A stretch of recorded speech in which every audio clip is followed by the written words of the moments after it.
जन प्रसाद सेविया उचिष्ट राखी बेजहा।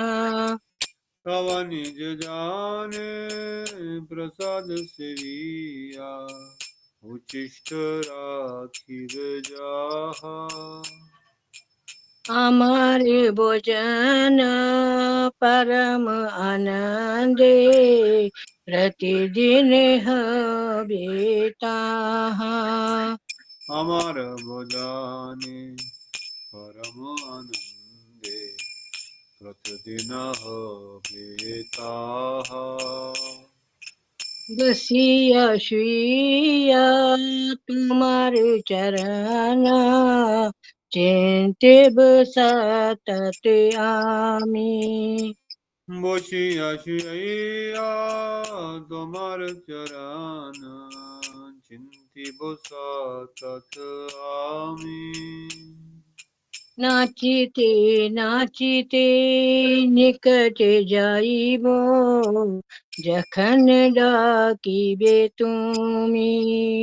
नाचिते नाचिते निकट जाइब जेखने डाकिबे तुम्ही।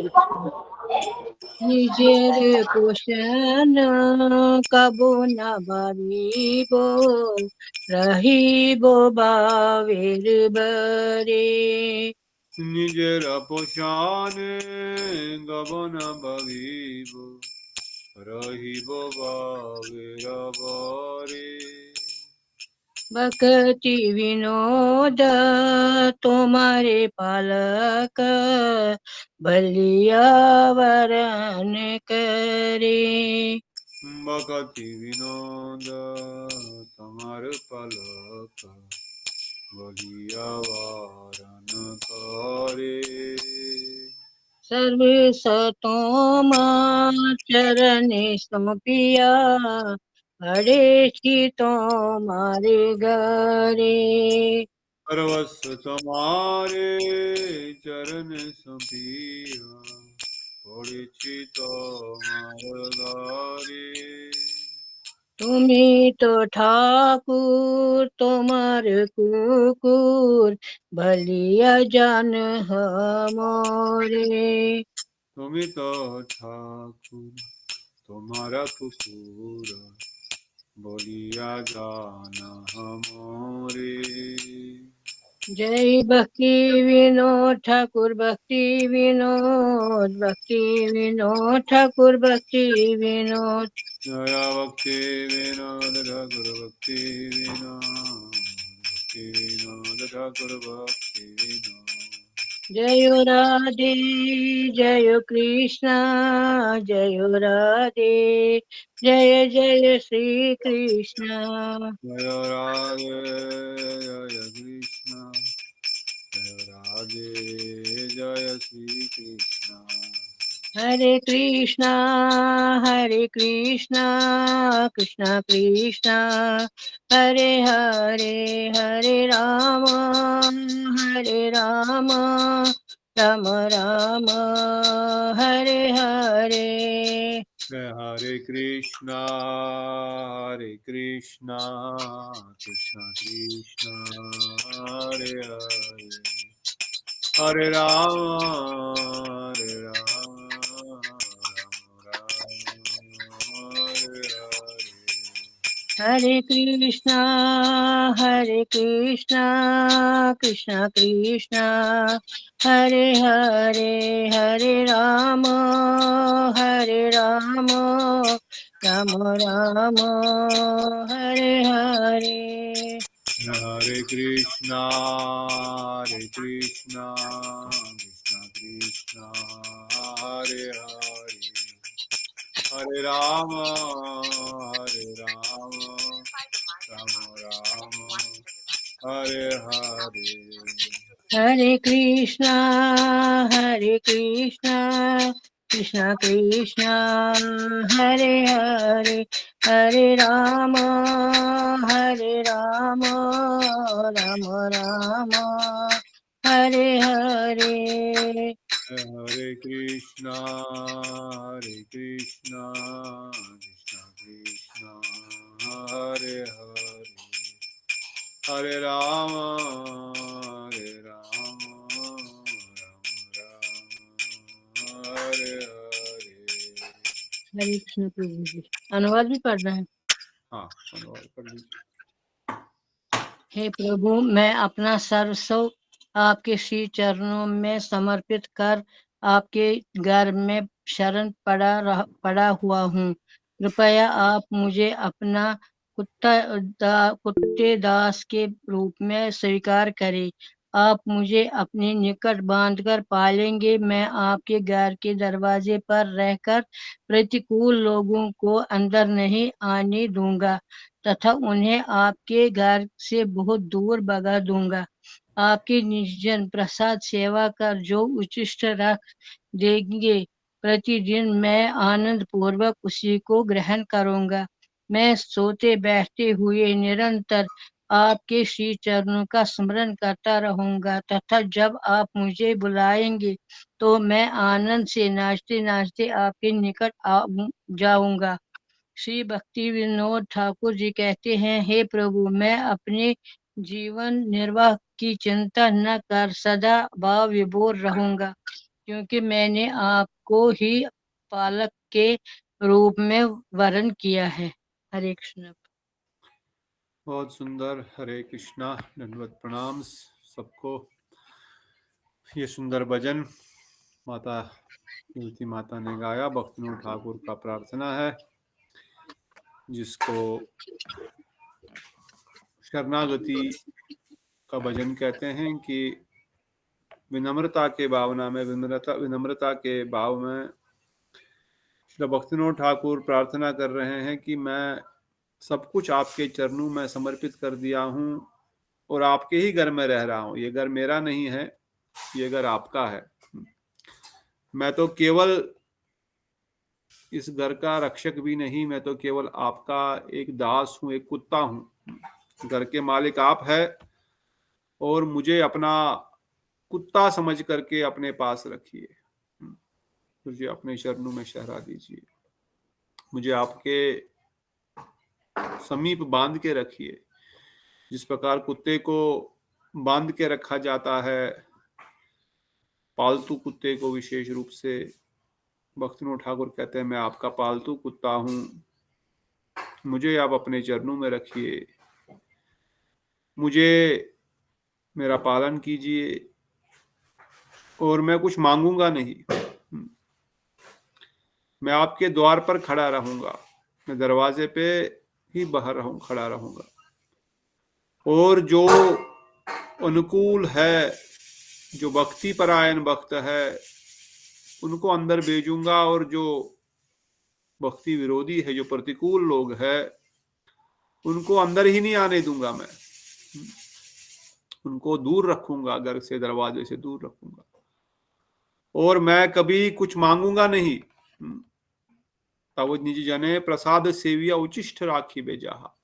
आपके जो निज भक्त है, जो आपके निज जन है, जब वो प्रसाद पाएंगे और कुछ छोड़ेंगे, अपनी जूठन, अपना जूठन तो नहीं बोलते उसको, उचिष्ट बोलते हैं, महाप्रसाद ही बोलेंगे। परंतु जब अपना उचिष्ट वो जूठन छोड़ेंगे तो मैं उसी को धारण करूंगा, मुझे और कुछ एक्स्ट्रा नहीं चाहिए।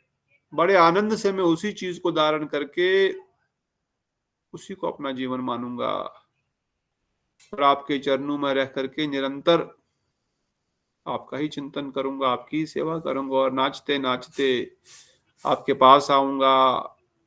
और जो आप मुझे कहोगे, जब आप मुझे बुलाओगे, तब मैं आपकी सेवा में खड़ा हो जाऊंगा। कभी भी मैं अपने पोषण के लिए, अपने जीवन यापन के लिए कभी कुछ नहीं मांगूंगा, पर हमेशा बाविभोर रहते हुए, आपके चरणों में समर्पित होते हुए आपको ही अपना सर्वस्व मानता हूँ। भक्तिनोद ठाकुर कहते हैं कि मैं हमेशा आनंद में रहते हुए आपकी सेवा करूंगा, इसलिए कृपया करके मुझे अपना दास, अपना कुत्ता स्वीकार कीजिए। कितनी बड़ी बात है कि एक महाभागवत वैष्णव ठाकुर अपने आप को वैष्णवों के सामने, गुरुवर्गों के सामने दास के रूप में समर्पित कर रहे हैं, वो भी जो कि बहुत ही अपने आप को कुत्ते के समान अपनी तुलना कर रहे हैं। कितनी विनम्रता हमको होनी चाहिए साधन भजन में, भक्ति में आगे बढ़ने के लिए, जो हम बृहद भागवत अमृत में भी पढ़ रहे हैं, कल आपने पढ़ा भी। तो यही वैष्णवता है, यही सरलता है, इसी से भजन में आगे प्रगति होगी। इन्हीं वचनों के साथ हमने कहा था कि हम रोज एक बार इन स्तुतियों को पढ़ेंगे। कल तो हम नहीं पढ़ पाए क्योंकि कल समय नहीं मिला। कल तो मीटिंग बार बार एक्सटेंड हो गई थी और मुझे ही ज़्यादा पूछ रहे थे बताओ बताओ, पर आज हम थोड़ा सा पढ़ लेते हैं। परसों हमने राधा रानी के प्रणाम मंत्र आदि पढ़े और आज हम महाप्रभु का प्रणाम मंत्र पढ़ेंगे। किसी को अगर इनका हिंदी बुक में गौड़िया गीति गुच्छी में मिला है तो आप बता दीजिए पेज नंबर। मेरे पास हिंदी गौड़िया गीति गुच्छी नहीं है, मैं मठ में जाकर के कल परसों देख सकता हूँ अगर मुझे ढूंढने को मिला ये प्रणाम मंत्र, मगर होंगे तो वहां पर भी अवश्य ही। तो आज हम महाप्रभु के चरणों में प्रणाम मंत्र पढ़ेंगे। आप सब लोग साथ में पढ़ने का प्रयत्न करें, धीरे धीरे आप भी सीख जाएंगे और फिर आप आराम से खुद भी पढ़ सकते हैं और निरंतर रोज ही इनका पाठन कर सकते हैं। राधा रानी के चरणों में प्रणाम, महाप्रभु के चरणों में प्रणाम, श्री कृष्ण चंद्र के चरणों में प्रणाम, वैष्णवों के, नित्यानंद प्रभु के, पर कम से कम ये विशेष विशेष अलग अलग ग्रंथों से उनकी स्तुतियां या उनके प्रणाम लिए गए हैं। तो आज हम इसको पढ़ेंगे फिर आगे बढ़ेंगे। आप सब लोग भी बोलने का प्रयास करें। नमस्त्रकाल सत्याय जगन्नाथ सुताय च सभ्रत्राय सपुत्राय सकालत्राय ते नमः। साथ में पढ़ेंगे कि अलग अलग पढ़ेंगे? पर अनम्यूट करके पढ़िए, चाहे साथ में पढ़िए चाहे अलग अलग पढ़िए। कैसे पढ़ेंगे? प्रभु जी आप एक लाइन पढ़िए, आपके पीछे हम पढ़ेंगे। नमस्त्रकाल सत्याय नमस्त्रिकाल सताय जगन्नाथ सुताय च जगन्नाथ सताय च सभ्रत्राय सपुत्राय सभद्राय सपुत्राय सकालत्राय ते नमः। सकालत्राय ते नमः। वंदे श्री कृष्ण चैतन्यम वन्दे श्री कृष्ण चैतन्यं भक्त अनुराग कातरम भक्तानुग्रहकातरम् येना केनापि संतुतम केनापि सन्तुष्टं भक्तिदतेन श्रद्धया भक्तिदत्तेन श्रद्धया। वंदे श्री कृष्ण चैतन्यम वन्दे श्री कृष्ण चैतन्यं भगवान्तं कृपार्णवम् भगवन्तं कृपार्णवम् प्रेम भक्ति विनर्नाथम प्रेमभक्तिविनार्थं गौडेश अवतारः यः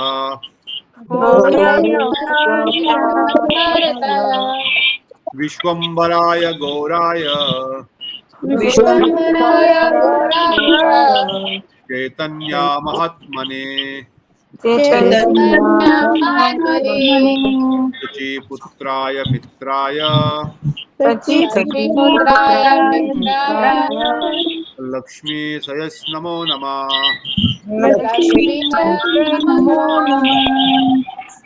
श्रीमन्नवदीप किशोर चंद्र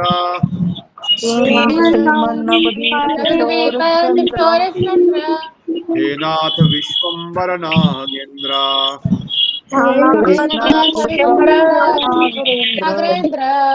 हा श्री सचीनंदन चित्त चोरा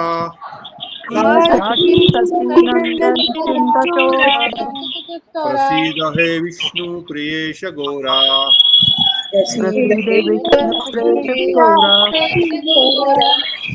आनंद लीलामय विग्रहाय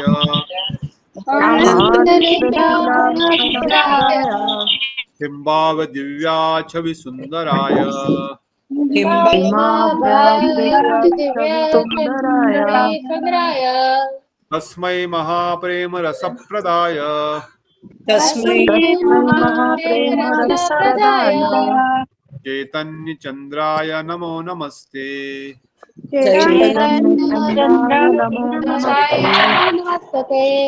वैराग्य विद्या निज भक्ति योगा वैराग्यविद्यानिजभक्तियोगा शिक्षा सतम एक पुरुषा पुराण शिक्षार्थम् एकपुरुषाय श्री कृष्ण चैतन्य शरीरधारी श्रीकृष्ण चैतन्य शरीरधारी कृपाम्बुदीर्यस्तम् अहं प्रपद्ये कृपाम्बुदीर्यस्तम् अहं प्रपद्ये कृपाम्बुदीर्यस्तम् अहं प्रपद्ये कृपाम्बुदीर्यस्तम् अहं प्रपद्ये जयति जयति देवसी सची गर्भजन्म जयति जयति देवदेवसखि गर्भजन्म जयति जयति भक्ति प्रेमादानेक धर्म जयति जयति भक्ति प्रेमदानिका धर्म जयति जयति मेरु सुप्रादि गौरंग धाम जयति जयति मेरुस्वर्दिगौराङ्गधाम जयति जयति धन्य कृष्ण चैतन्य नाम जयते जयते कृष्ण चैतन्य नाम संसार दुख जलदो पतितस्य काम संसार दुख जलधौ पतितस्य कामा क्रोधा मकरा मकरी कवलीकृतस्य नक्रमक्रहि कवलीकृतस्य दुर्वासना निगदयस्य निराशयस्य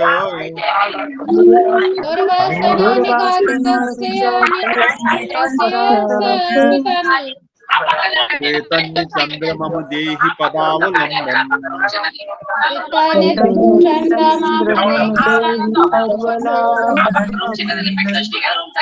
अनर्पित चरिम चरात करुणावतीर्थनो कलो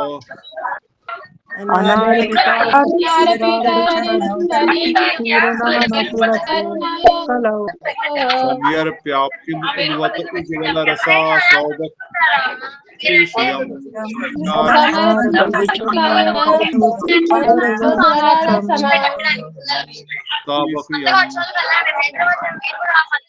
हरि पुराण सुंदर दुति कदम्ब संगीतः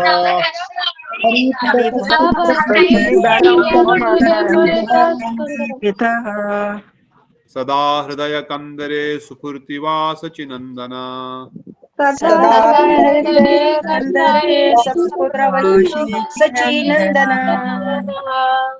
राधा कृष्ण प्रणया वक्रति हल्दनी शक्तिरस्माद् राधा कृष्ण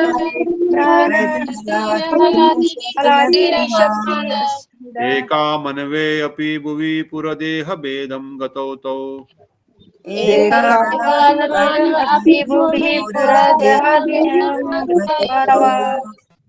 चेतनाख्यं प्राक्तम् अनुदिनम्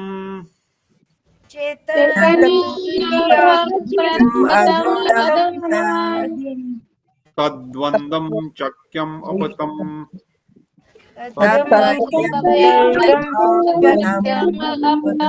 राधा भावदुती सोवलतं नौमि कृष्ण स्वरूपम्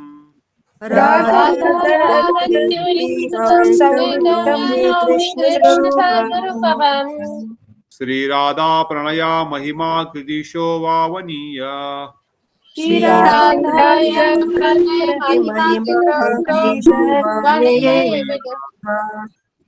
सेवद्यो येन अद्भुत मधुरिमा कृदिशो वा मदीया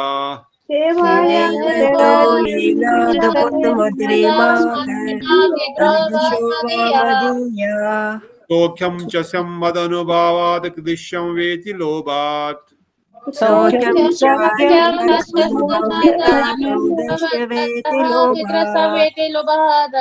संज्ञानि सची गर्भ सिंधु हरिंदु संजनि सच्चिगर्भः सिंधुर्हृदयो। बोलो सच्चिनंदन गौर हरि की जय। जय जय जय। तो ये महाप्रभु के चरणों में प्रणाम मंत्र आदि है। धीरे धीरे हम इनको पढ़ेंगे और धीरे धीरे इनको याद करेंगे, फिर रट लेंगे और फिर निरंतर इनको हरे गाएं। कृष्णा प्रभु जी, आप किस बुक से पढ़ते हो? ये जो बुक नहीं है, ये जो हमारा ऐप होता है ना, मोबाइल में ऐप डाउनलोड करते हैं, ये गौड़िया मठ, राधे कुंज गौड़िया मठ का ऐप है। इसका नाम है गौड़िया भजन, गौड़िया वैष्णव भजन। अगर आपको इंग्लिश में पढ़ने की इच्छा है तो मैं आपको लिंक शेयर कर दूंगा। आप प्रभु जी हमारे पास सबों के पास है ये। हम मठ राधेश प्रभु जी ने दिया सबको ही। हाँ हाँ है, हमारे पास है ये ये। फोटो स्टेट करके हमारे पास सबों के पास है। प्रिंट माता आउट जी दिया हुआ है या सीमा घोड़े जी कौन सी किसमें है? सबने ये जो सीमा फोटो दीदी स्टेट मेरे करके पास नहीं दिया है। सीमा जी किसमें है? बुक में नहीं है, ये बुक में नहीं बुक है। में जो नहीं है, हमारी फाइल होती है ना, जो फाइल होती है जिसमें सारे वो अष्टकम है, वो सब कुछ है, उस प्रभु जी ने दिए आप है वो। रेवती माता जी को एक प्रिंट आउट निकाल करके पर फोटो मेरे पास भी नहीं है बिमला माता दीदी, मेरे पास भी नहीं है रजा। आप तब नहीं जुड़े हुए हैं। ठीक ठीक मैं है। अरे अब जो सीनियर मेरे लोग पास है हैं ही नहीं फाइल में। वो लोग क्या सीनियर लोगों करेंगे, के पास है, हम जूनियरों के पास नहीं है। जूनियर लोगों को देंगे वो। सीमा जी चाहे कोई करके आशा है तो बकाता फोटो स्टेट की। कोई नहीं कोई फोटो नहीं। स्टेट ठीक करके लाओ और रेवती माता जी 10 रुपए दे देंगे आपको, कोई ठीक चिंता है, ठीक है, धन्यवाद ठीक है। धन्यवाद। तो जिनके पास नहीं है, ये सारे बहुत ही सुंदर सुंदर स्तुतियां हैं, सारे मठों में इनको पढ़ा जाता है। आप सुबह शाम इनको पढ़िए। कुछ भी नहीं आप कर पाए, कम से कम राधा रानी के चरणों में, महाप्रभु के चरणों में और कृष्णचंद्र के चरणों में, वैष्णव चरणों में हम पढ़ेंगे। तो इतना भजन भी अगर हम कर पाते हैं तो ये बहुत है। कम से कम बहुत तो कुछ भी नहीं है, परंतु इतना भी शुरू कर लें तो अच्छा है। तो जिनके पास है ऑलरेडी जीरोक्स निकाल करके, जिनके पास लिंक शेयर कर दीजिएगा। अगर उसका फोटो है तो उसका फोटो आप ग्रुप में डाल दीजिए। तो जो लोग दूर है वो लोग अपने मोबाइल में सेव करके रखेंगे और मोबाइल से भी पढ़ सकते हैं हिंदी में। हिंदी में मेरे पास तो नहीं है, हमारे पास बुक में भी इंग्लिश में ही है और ऐप में भी इंग्लिश में ही है। अगर आपके पास हिंदी में है तो हिंदी में आप फोटो निकाल करके हरे कृष्णा सीमा जी, अगर तब मोबाइल में छी तो मैं मोबाइल फोटो कर दो। तो इन्हीं वचनों के साथ आज की सभा को आगे बढ़ाएंगे। आप सबका बहुत बहुत धन्यवाद जुड़ने के लिए। सबको दंडवत प्रणाम। रेवती माता को, मुकेश प्रभु को, विमला हरे कृष्णा प्रभु जी, दंडवत प्रणाम आपके चरणों में। हरे कृष्णा दंडवत प्रणाम। हरे कृष्णा प्रभु जी, दंडवत प्रणाम। प्रिया दीदी, प्रतिभा दीदी, श्याम सुंदर प्रभु, मंजरी दीदी, हरे कृष्ण प्रभु जी, दंडवत प्रणाम। राम दीदी, बीना दीदी, हरे कृष्ण प्रभु जी, दंडवत प्रणाम। माधवी दीदी, दीप्तोषी दीदी, चंद्रमोहन प्रभु, सुधा दीदी, दंडवत प्रणाम। गौर हरि हरि बोल। श्री राधे। हरे कृष्णा प्रभु। हरे कृष्णा हरि बोल। सुधा दीदी बड़े दिन बाद जुड़ी है। सुधा दीदी का फिर से स्वागत है इन कथाओं में आने के लिए। और सुनंदा दीदी छूट गई है, उनको भी पकड़ के रखिए। ठीक है प्रभु जी। ठीक है। तो आज की सभा को आरंभ करने से पहले हम लोग भागवतम को प्रणाम करेंगे। आप सब लोग बोलने का प्रयत्न करें। ओम नमो भगवते वासुदेवाय। ओम नमो भगवते वासुदेवाय। ओम नमो भगवते वासुदेवाय। ओम नमो भगवते वासुदेवाय। ओम नमो भगवते वासुदेवाय। ओम नमो भगवते वासुदेवाय। नारायणं नमस्कृत्यं नारायणं नमस्कृत्यं नरं चैव नरोत्तमम् नरं चैव नरोत्तमम् देवीं सरस्वतीं व्यासं सरस्वती व्यासं ततो जयमुदीरयेत्। जयोमुदीरयेत्। नष्टप्रायेषु भद्रेषु नष्टप्रायेषु भद्रेषु नित्यं भागवत सेवया निष्कृभां भावदेवाय भगवते उत्तम श्लोके भगवतम् उत्तम श्लोके भवती निष्ठकी भक्ति भवति नृष्टके। सर्वप्रथम परमराधि गुरुदेव नितलीला प्रविष्टम विष्णुपाद परमहंस परिवजिकाचार्य वरष्टोत्तर सत श्री श्रीमद भक्तिदांत नारायण गोसाई महाराज के अभय चरणों में अनंत कोटि प्रणाम करते हैं। उनके हेतु कृपा की प्रार्थना कर तत्पश्चात अभय चरणारविंद भक्तिदांत स्वामी प्रभुपाद आचार्य केशव परम गुरुदेव श्री भक्ति प्रज्ञान केशव गोसाई महाराज जी के अभय चरणों में असंग प्रणाम करते हैं। उनके हेतु कृपा की प्रार्थना करते हैं। जगत गुरु भक्ति सिद्धांत ठाकुर श्री प्रभुपाद समस्त रूपानुग गुरुवर्गों के चरणों में असंग प्रणाम करते हुए उनके हेतु कृपा प्रार्थना याचना करते हैं। कृपा मात्र भक्ति का साधन है।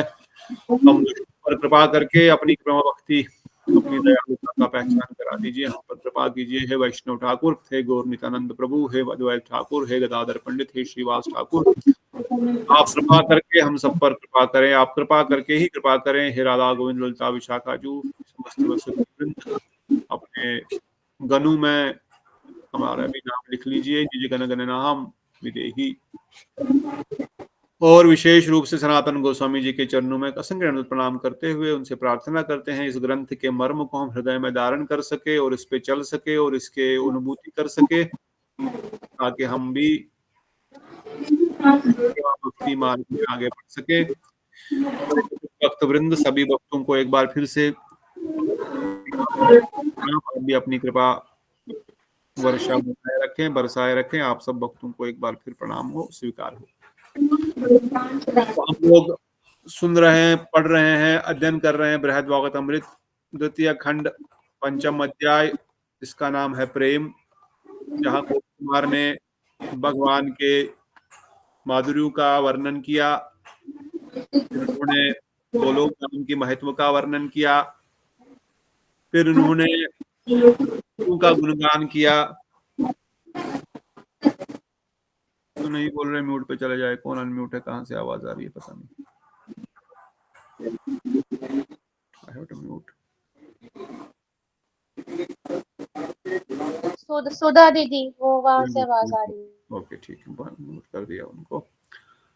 तो आगे बढ़ेंगे। Vedaversity, yes, Vedaversity is the programme. Okay, very nice.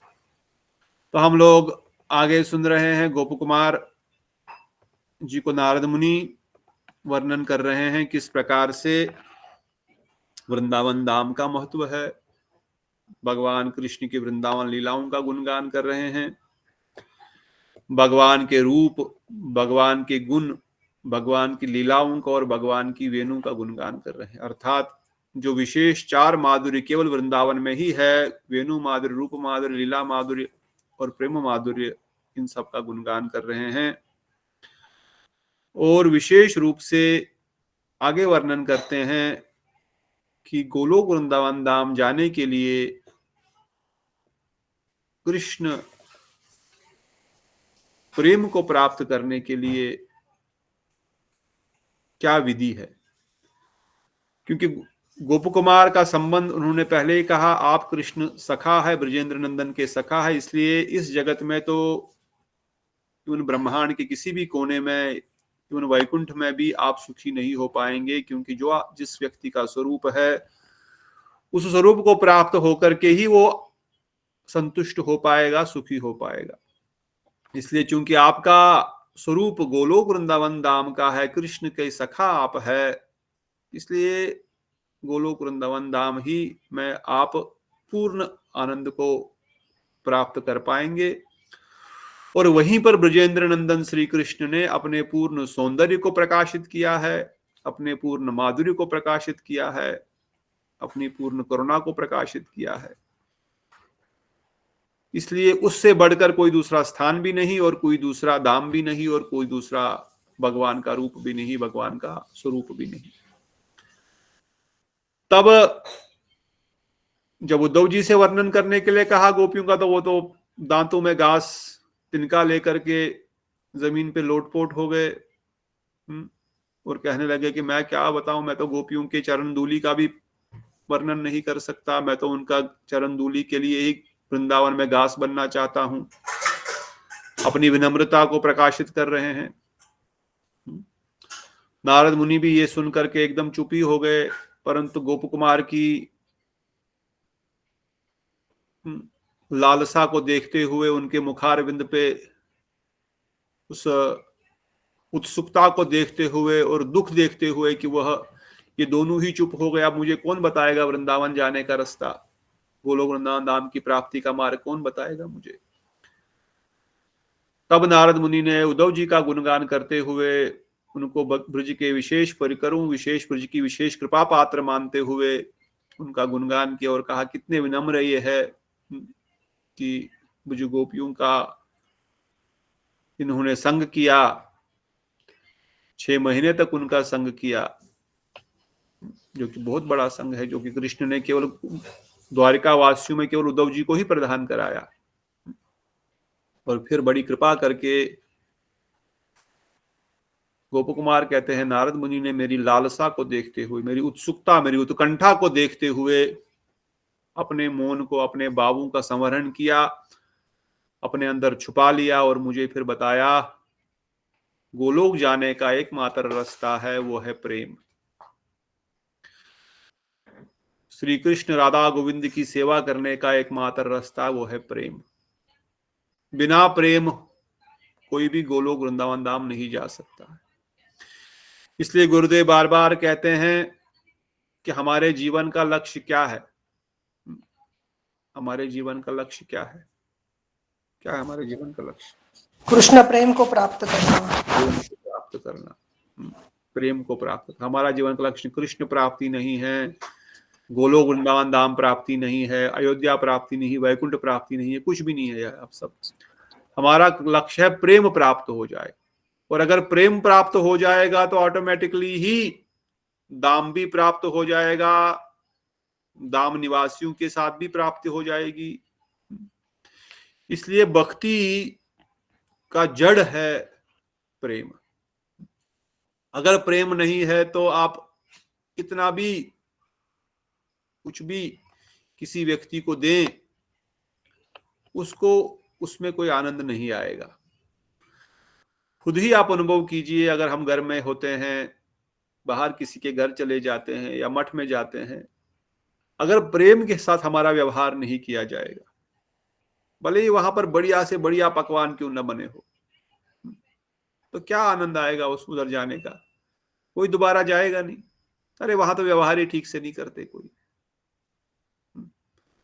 अगर आपके घर में कोई आए, आप किसी के घर में जाए, किसी सिस्टर के, किसी भाई के, किसी बंधु के, भले ही आपके लिए वो आपके सामने बढ़िया करोड़ों का पकवान रख ले, गिफ्ट रख ले, पर प्रेम नहीं कर रहा है आपसे, प्रेम व्यवहार नहीं कर रहा है, तो आप बोलोगे मुझे क्या करना है इन सब चीजों? मैं क्या कोई भिखारी हूं? ये सब खाने के लिए आया हूं क्या तुम्हारे घर पे?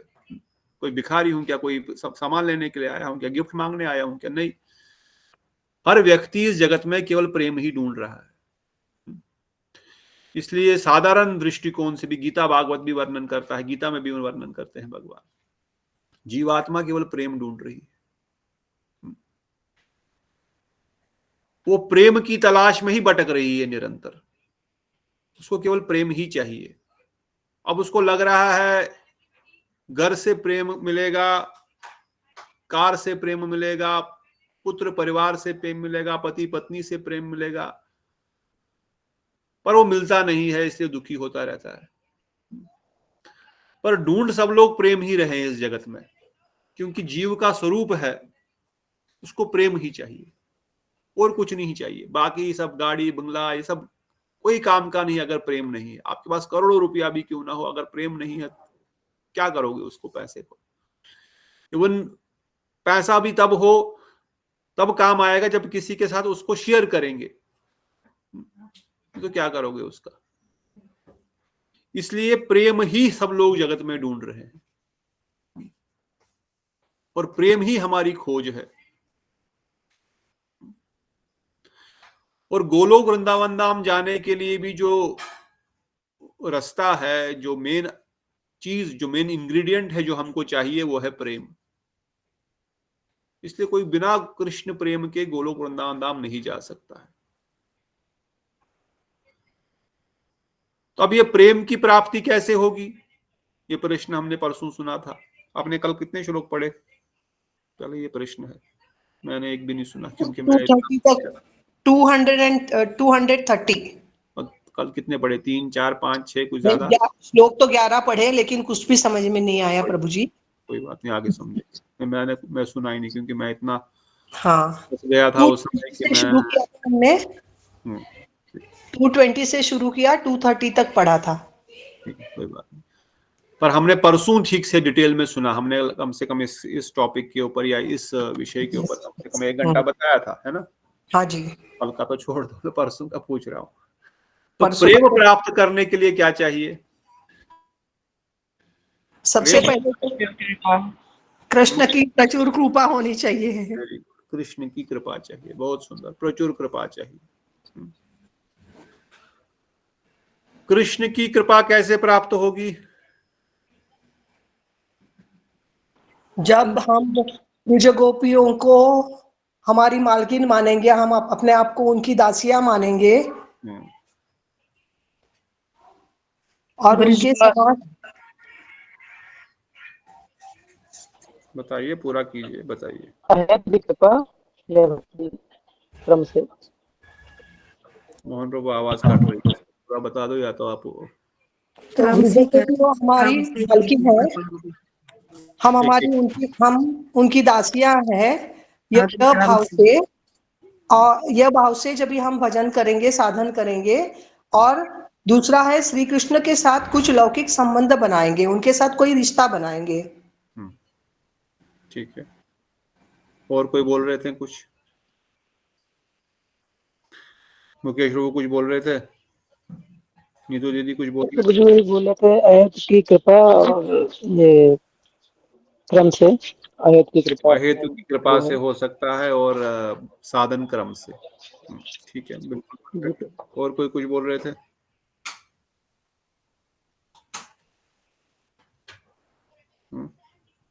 प्रभु जी यही क्या यही? कृपा और गोकुल ब्रज की गोपियों की दासी की बनकर और अहेतु की कृपा से। कृपा कैसे मिलेगी? प्रश्न ये है कि कृष्ण कृपा कैसे मिलेगी? गुरुदेव के माध्यम से। गुरुदेव के माध्यम से मिलेगी।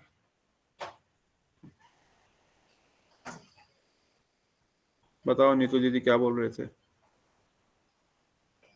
प्रभु जी यही जो माता ने बताया कि और अकस्मात और प्रचुर कृपा और साधन से होगा। साधन से। बहुत सुंदर। बिना दीदी फिर से बताइए।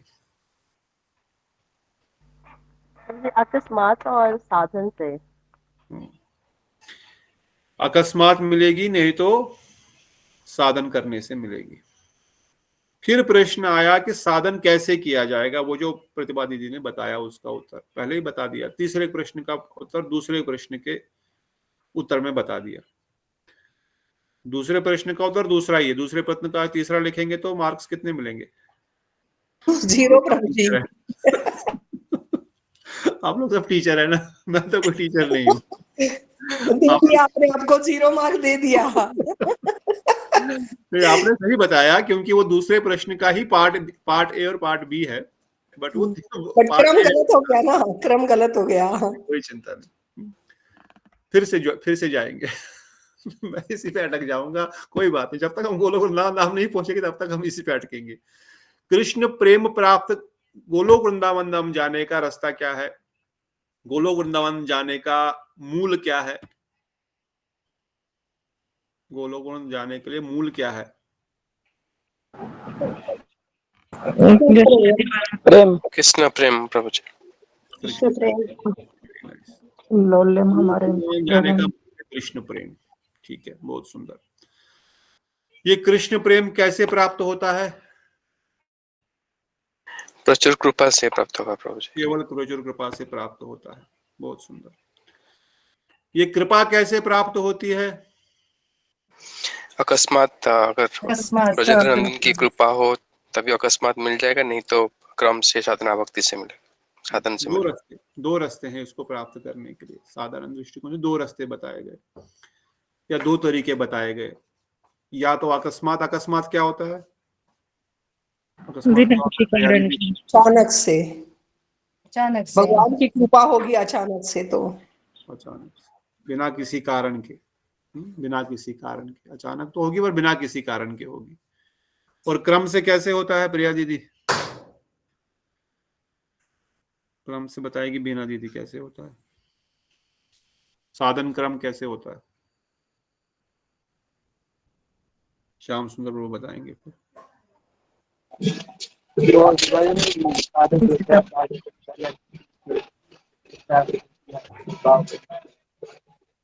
कुछ नहीं सुनाई दिया, बस साधु साधु साधु साधु तो है ही। बस समझ गया आपने बोला, परंतु आवाज क्लियर नहीं है। हेडफोन ले लिया करो साथ में, बस में भी हेडफोन लगा के बात कर सकते हैं। साधु श्रद्धा तथा साधु संग भजन क्रिया, भजन क्रिया के अनर्थ निवृत्ति, अनर्थ निवृत्ति, वेरी गुड। निष्ठा, रुचि, आसक्ति, आसक्ति, भाव भाव, और फिर प्रेम। प्रेम। फाइल में क्या मिला? प्रेम मिला। प्रेम मिला। कैसे कैसे मिला? शुरू कहाँ से हुआ? श्रद्धा से। तो एक क्रम था ना, एक क्रम था कि नहीं? क्रम समझते हैं ना? हाँ जी, एक क्रम था इसमें, ये साधना का क्रम है। तो ये तो साधन क्रम से प्राप्त होगा, नहीं तो कैसे होगा? हेतु की कृपा, भगवान की प्रचुर कृपा से। मुझे हेतु की कृपा और ये अकस्मात एक ही चीज है ना? एक ही वर्ड, मतलब वर्ड अलग अलग है, मतलब दोनों का एक ही है ना? मतलब एक ही, अकस्मात बिना किसी कारण के, अहेतु बिना किसी कारण के, एक ही है ना? एक ही। ठीक है, अब ये पता लग गया। पर क्या केवल साधन करने से कृपा मिलेगी? अगर ये क्रम बताया गया, इस क्रम के द्वारा क्या प्रेम मिलना संभव है? साधना के बाद भी कृष्ण की कृपा से ही हमें प्रेम मिलेगा, साधना कर कि ताकि वो खुश हो जाए और हमें मिल जाए। बट असल में लास्ट में कृष्ण की कृपा से ही हमें मिलेगा। कृपा ही मेन कारण है। साधन करके भी अल्टीमेटली चाहिए उनकी कृपा ही है। अब आप खाना पका के, बना के, पका के फिर खाओ, या आपको रेडीमेड मिल जाए, इतना ही अंतर है। समझ रहे हैं बात को कि नहीं समझ रहे हैं बेटा दीदी? प्रभु जी, जैसे आपने पीछे समझाया था, किसी को बनाया बनाया मिलता है, नहीं तो किसी को कच्चा प्रोसेस मिलता है, जब उसको फिर वो साधन करके बनाना पड़ता है। साधन करके बनाता है, मेहनत करके बनाता है, उसको लगाता है, गैस ऑन करता है, नहीं तो लकड़ी इकट्ठा करता है, चूल्हे में डालता है, फिर उसको उबालता है पानी, फिर चावल डालता है, फिर दाल डालता है, फिर उसको उबालता रहता है, फिर प्रोसेस। हाँ, फिर थोड़ा तेल लाता है, फिर तड़का डालता है, फिर तड़के को बनाता है, फिर उसको मिक्स करता है, फिर मिर्ची लाता है, फिर हल्दी नमक सब लाता है, फिर और उबालता है। और किसी को पकाया हुआ बिल्कुल रेडी मिलता है। परंतु ये चावल पकेगा, इसके लिए भी भगवान की कृपा चाहिए। सामान तो दे दिया, सामान देने से आप खाना बना पाओ ऐसा जरूरी नहीं है। सामान देने के बाद भी खिचड़ी बनने के लिए वो शक्ति भी वही देंगे, वो कृपा भी वही प्रदान करेंगे।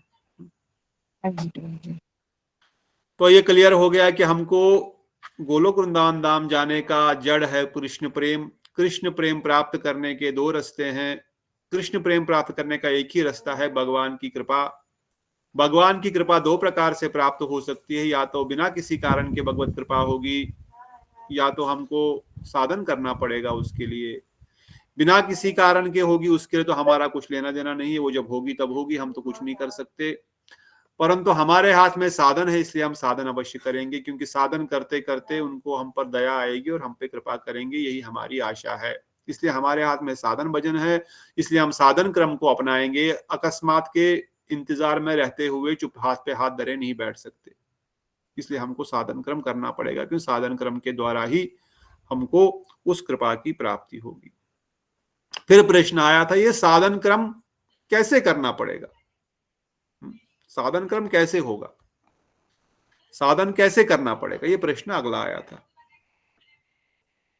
कैसे करना पड़ेगा साधन? जैसे प्रतिभा माता जी ने बताया, गोपियों को अपने स्वामिनी की तरह, मतलब अपने को गोपियों की दास समझकर कृष्ण के साथ लौकिक संबंधु भाव से लोल्यम करके मतलब दैन्य कर कर उनसे मांग कर कृष्ण की साधन करना पड़ेगा गुरुदेव और ब्रजवासियों के अनुगत्य में।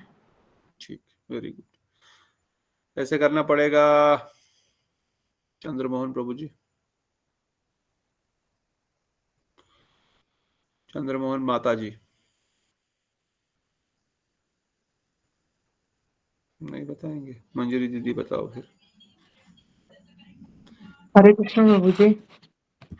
बताइए प्रभु जी। उसके लिए हमें जैसे दीदी ने भी बताया कि लौकिक संबंध, जो कि जब हम भाव भक्ति उसमें आते हैं तो उसके बाद जो लौकिक संबंध हमारा उत्पन्न होता है, तो कोई भी एक लौकिक संबंध, चाहे हम साक्य में हैं, दास्य में हैं, वात्सल्य, जो भी, उससे हम उन्हीं के ही जो ब्रज परिकर हैं, गोपी हैं, उन्हीं के अनुगत्य में हमें साधन भजन करना पड़ेगा। क्योंकि हमारा, जैसे आपने कहा है कि हम सिर्फ प्रयास कर सकते हैं, बाकी जब उनकी कृपा होगी तभी हमें उनकी प्रेमा भक्ति मिलेगी। ठीक। बीना दीदी। जी प्रभु जी, वही लौकिक संबंध श्री कृष्ण के साथ लौकिक संबंध बना के उनके साथ वात्सल्य भाव या फिर सखी भाव, ये सब करके फिर हमें मिलेगी।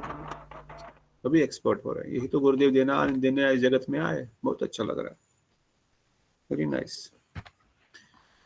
इसलिए लौकिक संबंधवत्व बनाना पड़ेगा। कुछ तो संबंध पहले बनाओ, संबंध बनाने के बाद फिर जब संबंध बन गया, जिसके साथ संबंध बना उसको समझो, उसको जानो, उसको क्या पसंद है, उसके अंडर में कैसे काम करना है, कैसे सेवा करनी है, उसको मन ही मन धारण करो। इसलिए चैतन्य चरितामृत में भी कृष्णदास कविराज गोस्वामी वर्णन किए हैं। बाहर से महाप्रभु खुद वर्णन करते हैं, बाहर से आप नाम संकीर्तन कीजिए, जोर जोर से नाचिए, गाइए, परंतु अंतरे करे संबंध व्यवहार।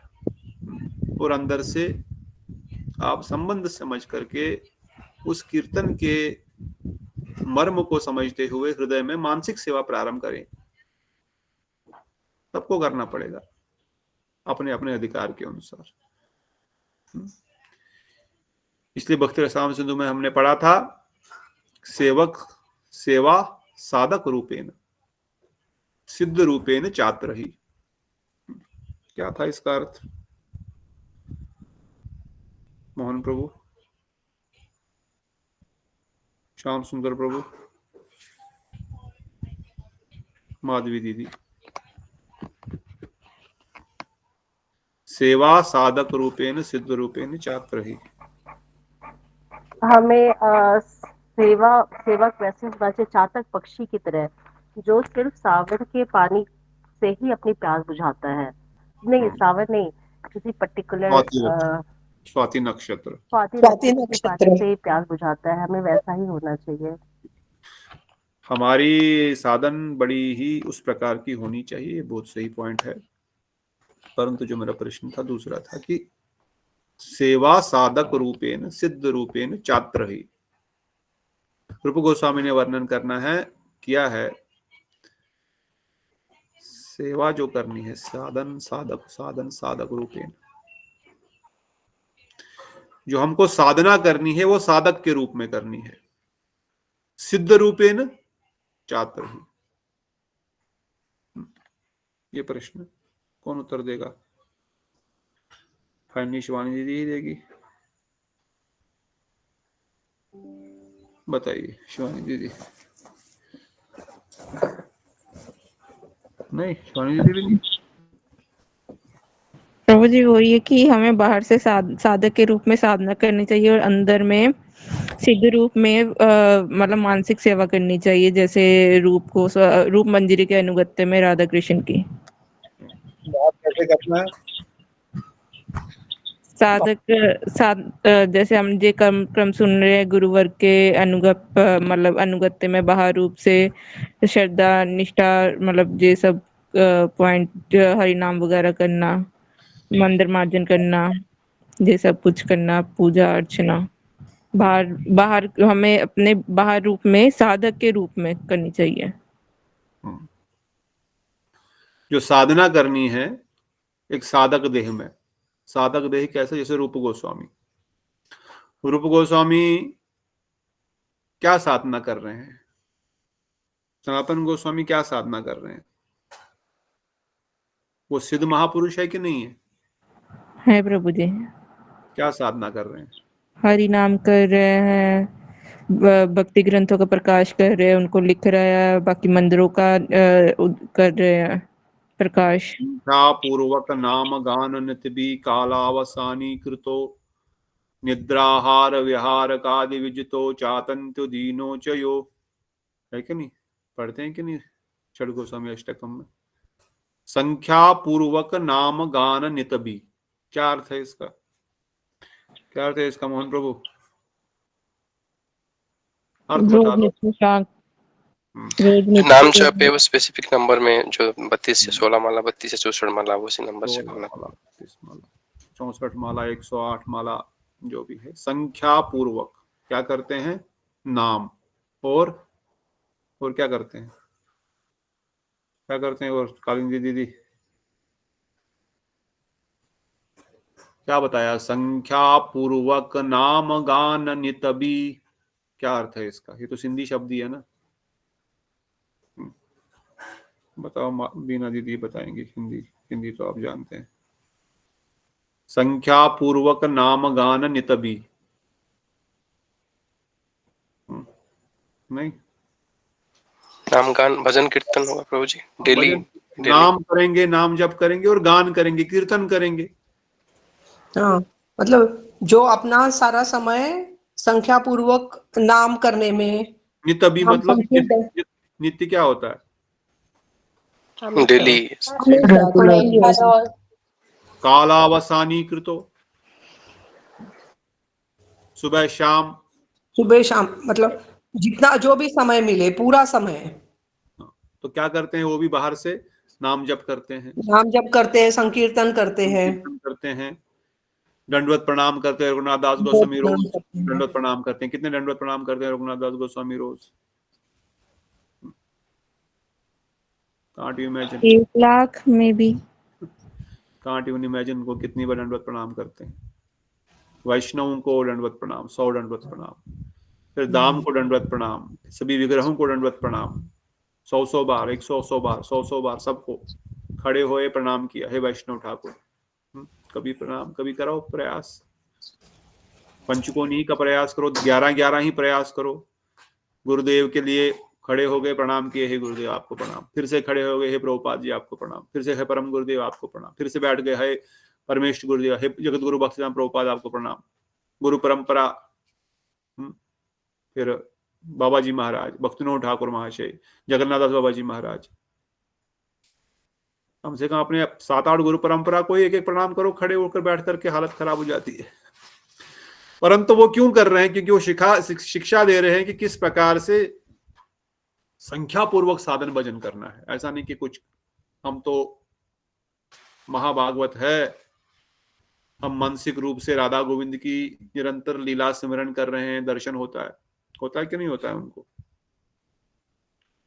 प्रभु जी, गोस्वामी को दर्शन होता है भगवान की लीलाओं का रोज? होता ही होगा, होता ही है। हमको तो होता ही है, हमको तो क्या होगा। कोई प्रमाण? वो कृष्णदास की, जो खंजर कृष्णदास की कहानी है, जब वो रूप गोस्वामी अंतरलीला में राधा दी कैसे जब कुसुमवन में फ्लावर चुन रही थी और एक डाली से फ्लावर्स मतलब चुन रही थी, कृष्ण जी वहां पर बैठे थे और एकदम कृष्ण जी ने वो डाली को हटा दिया और राधा रानी एकदम ऊपर हो गई।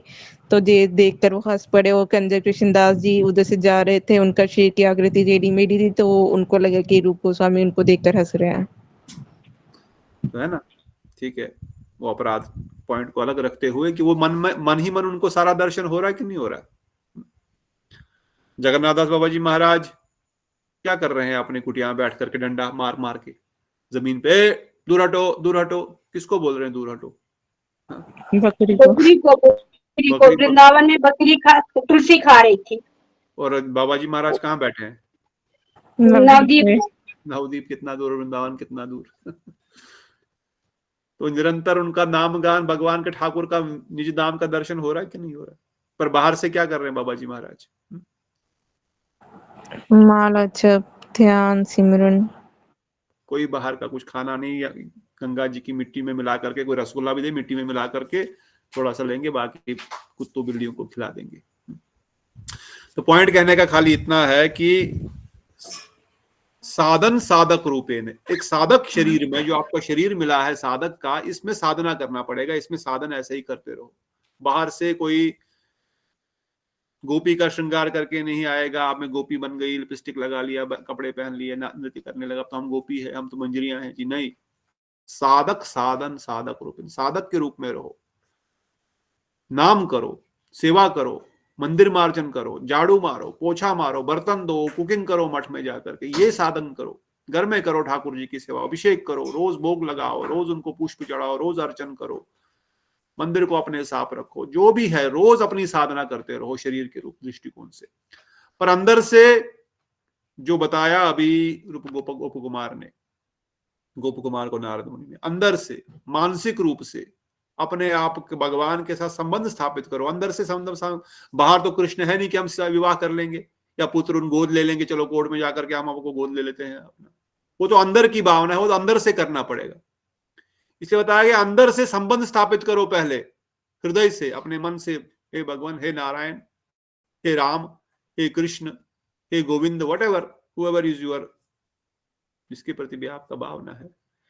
पर गौड़िया मठ में आए हैं, गौड़िया मठ से दीक्षा लिए हैं, फिर हे राम हे नारायण तो नहीं है, हे द्वारिकेश भी नहीं है, फिर तो एक ही ब्रजेंद्र नंदन कृष्ण, और फिर एक ही संबंध है जो गुरुदेव ने ऑलरेडी बताया हुआ है।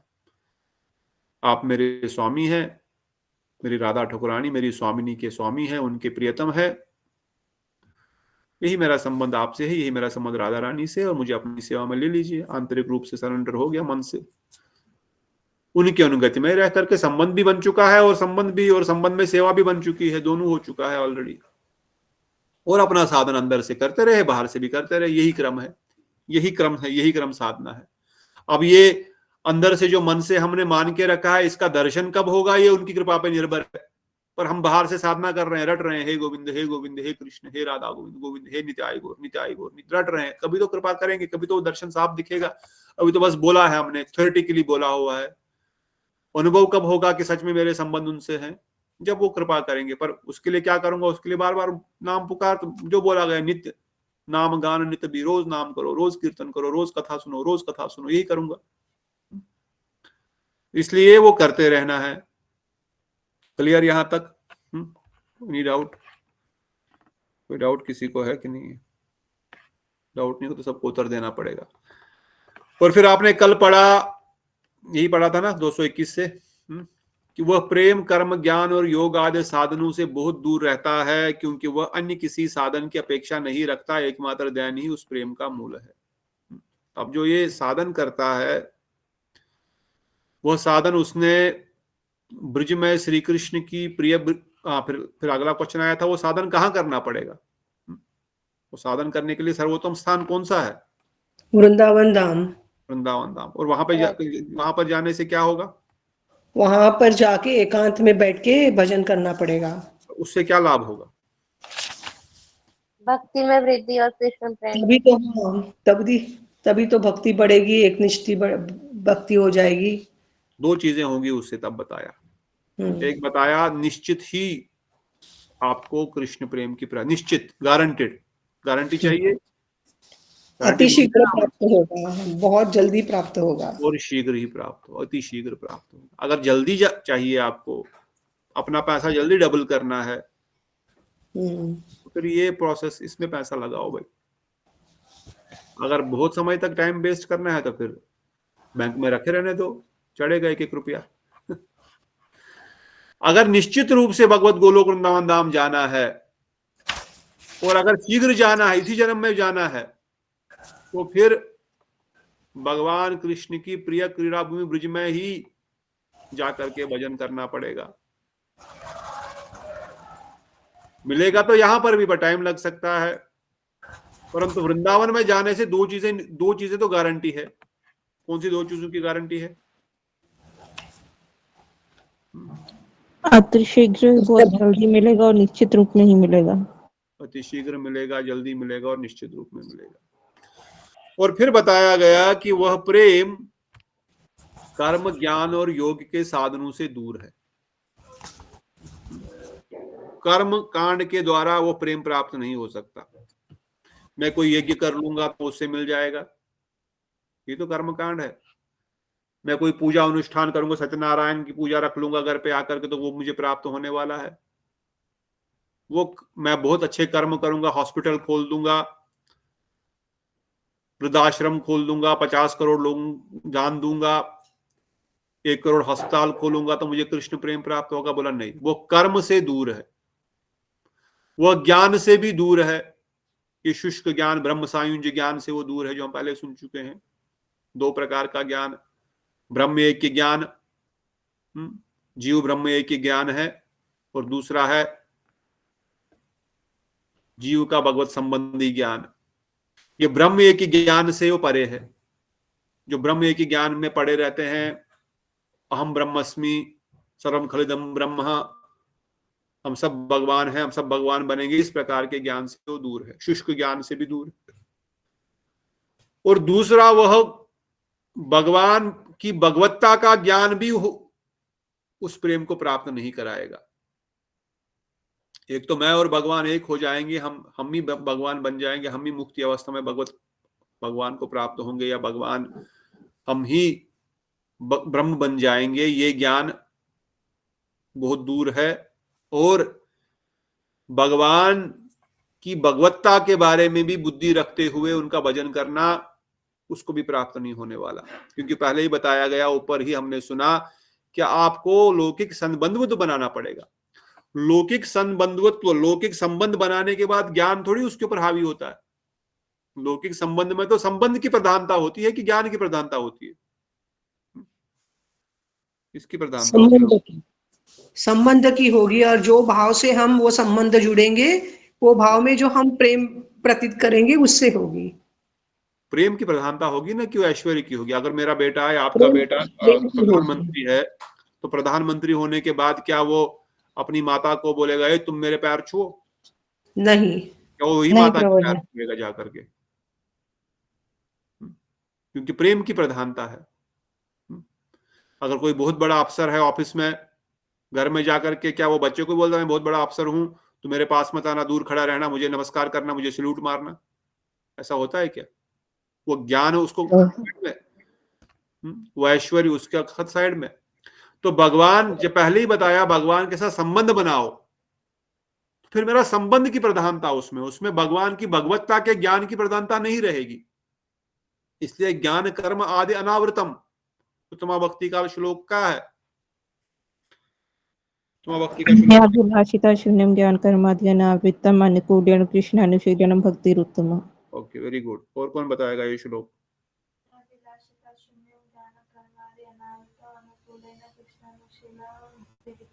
ओके, 2 और कोई?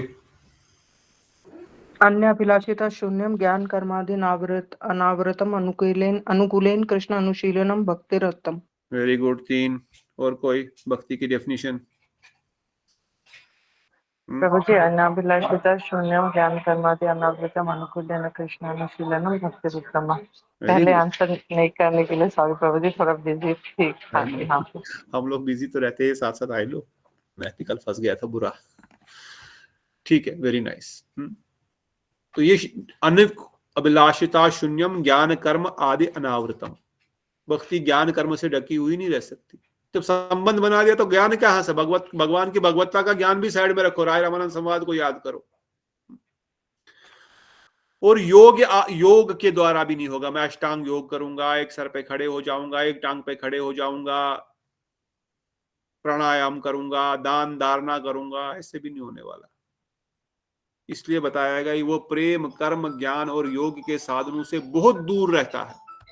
अर्थात अगर कोई कर्म ज्ञान और योग को अपनाएगा तो प्रेम उसको कभी मिलेगा ही नहीं, वो उससे दूर है, वो अलग रास्ते हैं, 2 अपोजिट डायरेक्शन के रास्ते हैं।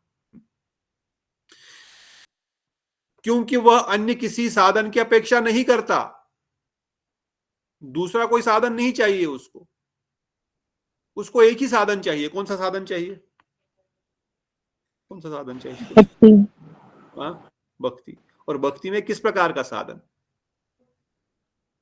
जय श्रद्धा साधु संग भजन प्रिय नाथ। भी ऊपर जो बताया, ऊपर का श्लोक, गोलोक वृंदावन धाम की साधना क्या है? लौकिक लौकिक संबंधवत उसके साथ गोपियों के, ब्रजवासियों के अनुगत्य, यही साधन है इसका, एक ही मात्र यही साधन है। और ये तो करना पड़ेगा, और उस साधन में फिर क्या करना पड़ेगा? वृंदावन जाने के क्या करना पड़ेगा वो भी बताया था। वृंदावन जाकर के क्या करना पड़ेगा? संख्या पूर्वक नाम गान नितबी। कौन सी लीलाओं का श्रवण करना पड़ेगा? ब्रज गोपियों की, राधा रानी, वृंदावन की लीलाओं का ही श्रवण करना पड़ेगा। कौन सा कीर्तन करना पड़ेगा? वृंदावन नाम संकीर्तन। कौन सा नाम संकीर्तन करना पड़ेगा? हरे कृष्णा हरे कृष्णा कृष्णा कृष्णा हरे हरे राम राम हरे हरे। अब इस मंत्र का जब आप सदन करेंगे तो क्या इसका अर्थ क्या है? कुछ सोचना भी तो पड़ेगा, कुछ दान भी तो होगा, कुछ मानसिक भी तो चलेगा साथ साथ में। बाहर से हरे कृष्ण चल रहा है, अंदर से क्या चल रहा है? इसका अर्थ क्या है महामंत्र का? क्या अर्थ है महामंत्र का, प्रिया दीदी? राधा रानी और कृष्ण श्री कृष्ण भगवान जी का नाम का संकीर्तन। वो तो है, पर इसका अर्थ क्या है महामंत्र का? एक आध अर्थ बता दो, इसमें इसके कई सारे अर्थ है, आप एक बता दो कोई। हाँ जी। राधा रानी और कृष्ण भगवान की प्रेम भाव और उनकी लीलाओं का नाम के संकीर्तन करते हुए उनकी लीलाओं का ध्यान करना। ठीक है मंजरी दीदी। प्रभु जी इसमें उनके मिलन और विरह कहा है। मिलन हरे कृष्ण कृष्ण कृष्ण हरे हरे, हरे राम राम राम हरे हरे। तो उसमें जब हरे हरे होता है तब वो विरह का वो है, और जब उनका नाम साथ लिया है तो उनके मिलन का वो है। राम यानी कि राधा रानी में जो कृष्ण रमन करते हैं। Very good. माधवी दीदी आप कुछ बताएंगे? प्रभु जी यहाँ जैसे ये हरे कृष्णा जो एक मतलब 8 जो वो है उसमें जो अष्टकालीय लीला है उसका भी है। और जैसे दीदी ने बताया कि पहले हरे कृष्ण से निशांत लीला का, फिर उसके बाद के हरे मतलब हरेक ऐसे हरे कृष्ण कृष्ण कृष्ण हरे हरे, वो हरेक लीला मतलब दिन के हरेक एक लीलाओं का भी मतलब उसमें मीनिंग है। और उसमें जैसे दीदी ने बताया कि एक में राधा रानी और कृष्ण का मिलन का, फिर उसके बाद वाले उसमें विरह का, क्योंकि जैसे निशान लीला में मिलते हैं, फिर उसके बाद जब अपने घर चले जाते हैं तो फिर विरह हो जाता है। फिर उसके बाद जब राधा रानी अपने सखियों के साथ फिर से नंद भवन जाती है खाना बनाने के लिए, फिर उसमें फिर वहां पे मिलन का। तो इस तरीके से वो उस मतलब वहां पे हरे कृष्ण का उसका मीनिंग है प्रभु जी। ठीक है, कभी हरे नाम महामंत्र के बुक पे हम may be 1 week will just discuss the meaning of the mantra. तो और डीप जाएंगे। जब आप नाम जप करेंगे तो आपको ये सब मीनिंग ध्यान में आएंगे, तो फिर नाम में और भी आनंद आएगा। तो बिल्कुल सही। तो इस प्रकार से यही साधन है, ये साधन करना पड़ेगा। और भगवान की अलग अलग वृंदावन की लीलाओं का कीर्तन, कृष्ण गोविंद गोपाल, जय जय राधा रमन हरि बोल, ये सब कीर्तन, गोविंद गोपाल मदन मोहन, जय जय राधे कृष्णा गोविंदा, जय जय राधे कृष्णा गोविंदा, इन सब कीर्तनों को करेगा, इस महामंत्र का जप करेगा, केवल वृंदावन लीला ही सुनेगा, करेगा, कहेगा, बाकी लीलाओं को नमस्कार करेगा दूर से ही। और कर्म से, ज्ञान से और अष्टांग योग से तो दूर पहले से ही रहेगा, जो हमने ऑलरेडी डिस्कस कर चुके। तात्पर्य में गोस्वामी जी ने वही वर्णन किया है और क्लियर बता रहे हैं कि अगर कोई ये सब करता रहता है तो भक्ति महादेवी उस स्थान को त्याग कर दूर चली जाती है। भक्ति महादेवी नहीं मिलेगी।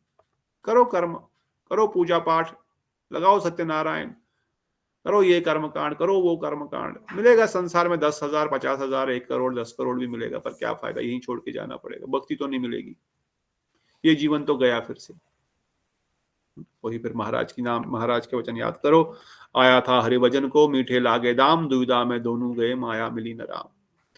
माया किसी की हुई नहीं, यहाँ पर तो कोई टिका है नहीं संसार में, तो छोड़ के यहीं जाना पड़ेगा। और भगवान तो हमने पहले ही छोड़ दिया, क्योंकि कर्म का आश्रय ले लिया, ज्ञान का आश्रय ले लिया, योग का आश्रय ले लिया।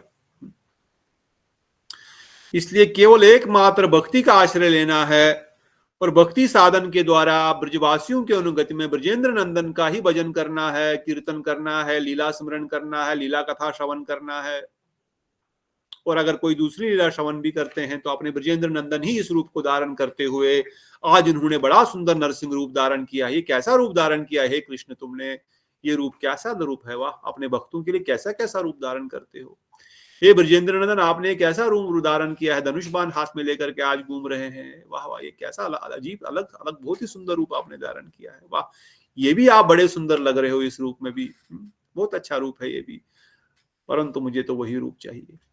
जब हम उन रूपों का दर्शन भी करेंगे तो अपने ही ब्रजेंद्र नंदन को देखेंगे कि हाँ, उन्होंने ये रूप धारण किया है। ऐसा नहीं कि उन रूपों के प्रति हमारी कोई उनके प्रति हमारा द्वेष रहेगा, नहीं, प्रेम ही रहेगा, प्रणाम ही रहेगा, परंतु केवल तथा लीला श्रवण कीर्तन हम ब्रजेंद्र नंदन की लीला का करेंगे, कहते हैं उन पर। और जो मंत्र जप करने का उद्देश्य लाभ पूजा प्रतिष्ठा जिनकी होती है, जो मंत्र जप करते हैं, पूजा पाठ करते हैं, अनुष्ठान करते हैं, और उसका लक्ष्य है हमको मान मिलेगा, सम्मान मिलेगा, हमको प्रतिष्ठा प्राप्त होगी, हमको लाभ प्राप्त होगा, धन प्राप्त होगा, कहते हैं उन सबके ऊपर भक्ति देवी हंसती है। अरे भाई, तुमको क्या देने वाला था मैं, तुमको कोहिनूर हीरा देने वाला था और तुम कहां फंस गए। तथा समाधि योग से भी बाहर रहती है, उनको कभी दर्शन भी नहीं देती। समाधि वालों को, ज्ञान योग करने वालों को, उनके लिए भी भक्ति देवी बड़ी दूर रहती है। इस प्रकार श्री भक्ति की अवर्चनीयता ही देखी गई। भक्ति देवी ने ऐसे लोगों को वंचना की है, उनको अपने आप से दूर रखा है। और फिर बताया गया, अगला लाइन जो लास्ट लाइन था, जो इंपॉर्टेंट लाइन था, कि अब आपने बताया कृपा से प्राप्त होगा। अल्टीमेटली साधन भजन करने से भी कृपा ही इसका मूल है। अब कृपा प्राप्त करने के लिए साधन भजन तो करेंगे, पर साधन भजन किस अवस्था में करेंगे, कैसे करेंगे। वृंदावन में तो करेंगे, हाँ, लीला स्मरण भी करेंगे, हाँ, नाम कीर्तन भी उसी ब्रजेंद्र नंदन कृष्ण का ही करेंगे, परंतु ये मिलेगा कब? बोले इसके लिए कृपा चाहिए, फिर कृष्ण कृपा करेंगे। अब कृष्ण किस पर कृपा करेंगे? बहुत लोग साधन भजन कर रहे हैं इस प्रकार से भी, बहुत लोग इस प्रकार से भी साधन भजन कर रहे हैं, वृंदावन में भी बैठ करके भजन कर रहे हैं इसी प्रकार से। अब किसको मिलेगा ये? कहते हैं उसको मिलेगा जो दैन्य है, जो विनम्र है। अतएव सर्वत्र देह और देह संबंधित विषयों के आवेश तथा लौकिक और परलौकिक साध्य साधन के विषय में निरपेक्ष होने के कारण भक्ति का साधन करो, तब विशुद्ध भक्ति हृदय में शोभित होगी। किसी भी अन्य प्रकार से साध्य साधन की अपेक्षा रहना से उस भक्ति का शोभा नहीं होती। कोई दूसरा साधन करोगे भक्ति साधन को छोड़ करके, तो भक्ति की शोभा नहीं होगी, अर्थात भक्ति पसंद नहीं होगी, भक्ति का गुणगान नहीं होगा। और कैसे करना है? दैन्य उस भक्ति का मूल है, अर्थात परम अवलंबन है। अतः सर्वत्र उदासीनता से विभूषित और दैन्य मूलक भक्ति कर्म आचरण साधन से दूर रहती है। जो व्यक्ति दैन्य नहीं है, वो अगर ऐसा साधन करता भी है तो भक्ति देवी उस पर प्रसन्न नहीं होती है। इसलिए दैन्य ही भक्ति का मूल है। दैन्य क्या होता है? दैन्य क्या होता है? विनम्र, विनम्र होकर, विनम्रता के साथ अपने आप को क्या बोलना पड़ेगा ये बताएगा अगले श्लोक में, कल पढ़ा होगा आपने। दैन्य क्या है? कहते हैं पंडितगण उसे ही दैन्य कहते हैं जिस भाव के चित्त में उदित होने से सर्वश्रेष्ठ गुणों से युक्त व्यक्ति भी अपने आप को अत्यंत असमर्थ और अदम मानता है। क्या पता लगा? साधन भजन तो शुरू कर दिया, वृंदावन का भी कर रहे हैं, ध्यान भी कर रहे हैं, जप भी कर रहे हैं, वृंदावन धाम में भी चले गए, सब कुछ छोड़ छाड़ भी दिया, परंतु अहंकार आ गया कि मैं तो इतने समय से भजन कर रहा हूं, मैं तो इतना बड़ा हूं, मैं तो सबसे सीनियर हूं, मेरी बात सुनो, सब मेरी बात सुननी पड़ेगी, मुझे प्रणाम करना पड़ेगा, उसकी बात क्यों सुन रहे हो, मैं पुराना हूं, मेरी बात सुनो। ये बड़ा गड़बड़ हो जाएगा, क्योंकि ये अनर्थ इसके साथ अवश्य चढ़ेंगे। भक्ति युक्त अनर्थ तो अवश्य आएगा। चलो आपके पास सुकृति युक्त अनर्थ खत्म हो गया, दुष्कृति युक्त अनर्थ भी खत्म हो गया, अपराध भी नहीं कर रहे हो, कोई बात नहीं, बहुत बढ़िया, अपराध भी नहीं कर रहे हो, पर भक्ति युक्त अनर्थ कहाँ? भक्ति युक्त अनर्थ तो, भक्ति तो बढ़ रही है, तो भक्ति के साथ साथ कुछ ना कुछ तो बढ़ेगा, साइड साइड में अनर्थ भी बढ़ेंगे ना। तो ये मान पूजा प्रतिष्ठा तो ऑटोमेटिक आ ही जाएगी। इसको बहुत केयरफुली ध्यान रखना पड़ेगा। ये तो बड़े बड़े सन्यासी, बड़े बड़े दुरंदर कौन से अवस्था में पहुंचने के बाद भी नहीं त्याग पाते मान पूजा प्रतिष्ठा को। तो फिर तो भावना आएगी, मैं तो इतना पुराना हूं, मैं तो इतने सालों से भजन कर रहा हूं, मेरे अंडर क्यों नहीं सब सिस्टम है, मेरी कोई बात क्यों नहीं सुन रहा है, मेरी रेस्पेक्ट क्यों नहीं कर रहे हो, मेरी रेस्पेक्ट करो भाई। क्यों भाई तुम्हारी रेस्पेक्ट करेंगे? क्योंकि मैं सीनियर हूं। तुम कैसे सीनियर हो? क्योंकि मैं पुराना हूं। पुराना मतलब क्या? पुराना होने से क्या? भजन किया, साधन किया, सेवा किया, क्या किया? केवल भोग किया जीवन में, तो फिर पुराना होने से क्या लाभ होगा?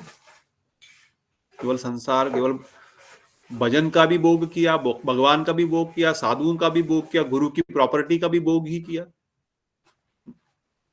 और फिर मैं बहुत सीनियर हूं, आप लोग जूनियर है अभी, मेरी बात सुनो आप लोग, पहले मैं भजन गाऊंगी, पहले आरती मेरे पास आनी चाहिए। मैं पुरानी हूं, मैं तो बहुत समय से हूं, मैं तो बहुत समय से हूं, आप लोग अभी अभी आए हैं, नए हैं, हम तो बहुत पुराने हैं। परसों बता रहा था ना मैं, पुराना बोलने से भी शर्म आती है, क्योंकि क्या हुआ पुराना होने से? बोलना नहीं, किसी को बोलने तो हम थोड़े समय जुड़े, थोड़े समय, बस थोड़ा ही समय हुआ। अब समय साल बताने से शर्म आती है बोलने से, क्योंकि इतना समय में तो कृष्ण दर्शन, कुछ अनुभूति, कुछ दैन्य तो प्रकट हो जाना चाहिए अंदर, वो भी नहीं हुआ, तो फिर मतलब क्या है? तो ऐसा क्यों नहीं हो रहा? कह रहे क्योंकि दैन्य नहीं है। इसलिए जो बताता है कि मैं बहुत बड़ा भक्त हूं, सबसे घटिया भक्त वही है। और जो अपने आप को अत्यंत असमर्थ और अदम मानता है, पंडित गणों ने उसी को दैन्य कहा है। जो पेड़ बड़ा हुआ रहेगा वो हमेशा ही झुका रहेगा, ये बात हमेशा याद रखो। जिस पेड़ में फल लदे हुए होते हैं वो सब जगह से झुका हुआ रहता है, और जो खाली होता है, कुछ नहीं देता है, बस एकदम गर्दन खड़े करके एकदम उसके ऐसे अकड़ के चलता है। और जो अकड़ के पेड़ खड़ा होता है, सबसे पहले हवा का झोंका उसी को तोड़ करके टुकड़े कर देता है। और जो झुका हुआ होता है, जो गिरता है, झुकता है, मिलता है, उसको हवा, तेज वायु भी उसका कुछ, प्रचंड वायु भी उसका कुछ नहीं बिगाड़ सकती। इसलिए जो व्यक्ति दैन्य है, जो विनम्र है, कितने भी प्रचंड विघ्न भक्ति में आ जाएं, वो उन सबको सहन करते हुए, हाँ थोड़ा बहुत इधर उधर हिलेगा, इधर उधर गिरेगा अवश्य, परंतु उनको सहन करके टिका रहेगा और आगे बढ़ता रहेगा, फल अवश्य प्राप्त करेगा वो पेड़। अभी वो कच्चा है, अभी नया पेड़ है, अभी पतला है, अभी फल देने की क्षमता नहीं है, परंतु विनम्र है, हवा आ रही है तो झुक रहा है, इधर भी उधर भी अपने आप को। और जब समय आएगा, धीरे धीरे धीरे धीरे धीरे और परिपक्व होगा, तो उसमें फल आएगा, प्रेम रूपी फल आएगा। परंतु जो पेड़ एकदम टंगा हुआ है, एकदम हाथ, अब कोई माई का लाल कौन है यहाँ पर जो मुझे बता, मुझे शिक्षा दे सकता है? बस एक तेज हवा का झोंका आएगा, उसके दो टुकड़े हो जाते हैं, इसलिए भक्ति में दैन्य बहुत आवश्यक है, यही यहां पर शिक्षा दी गई है। और जो जितना पुराना भक्ति में हो, जितना समय अधिक हमने भक्ति में बिताया है, वो सही में पुराना है कि नया है, उसकी पहचान केवल एक ही पैरामीटर से होगी, वो है दैन्य।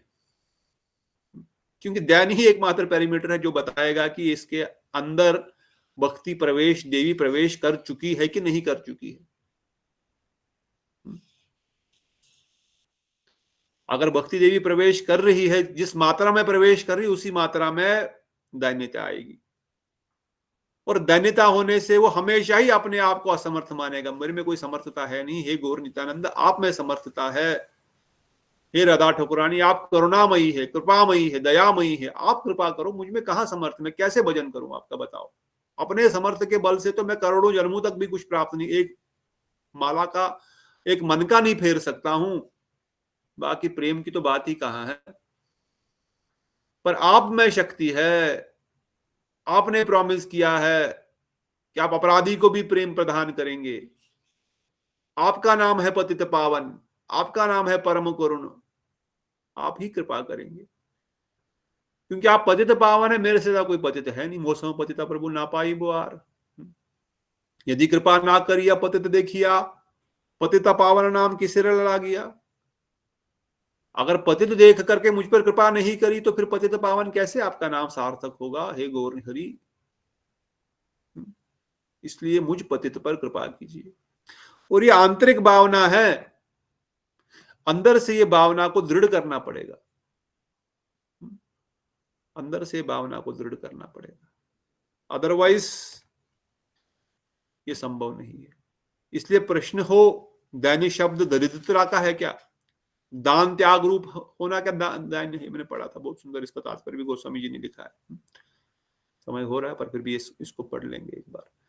कहते हैं कि अगर कोई गरीब हो गया तो धन छोड़ दिया, घर छोड़ दिया, परिवार छोड़ दिया, जंगल में आकर के रहने लग गया, काला कपड़ा पहन लिया, लाल पहन लिया, पीला पहन लिया, सफेद पहन लिया, या कोई भी सर मुंडा लिया या दाढ़ी बढ़ा ली, क्या इसको दैन्य बोलेंगे? क्या इसको दैन्य कहेंगे? क्या दैन्य शब्द का अर्थ है दरिद्रता? क्या दैन्य शब्द का अर्थ है त्याग रूप अकिंचनता को, निरभिमानता को? इनमें से किसी को ग्रहण करना होगा। इसकी अपेक्षा में नारद जी ये इत्यादि श्लोक कह रहे हैं कहते हैं, जिस चित्रवृत्ति के द्वारा अपने प्रति असाधारण अर्थात जगत विलक्षण समर्थ, अहीनता अर्थात मैं कुछ भी करने में समर्थ नहीं हूं तथा मैं अधम हूं, ऐसी बुद्धि होती है, उसे दैन्य कहते हैं।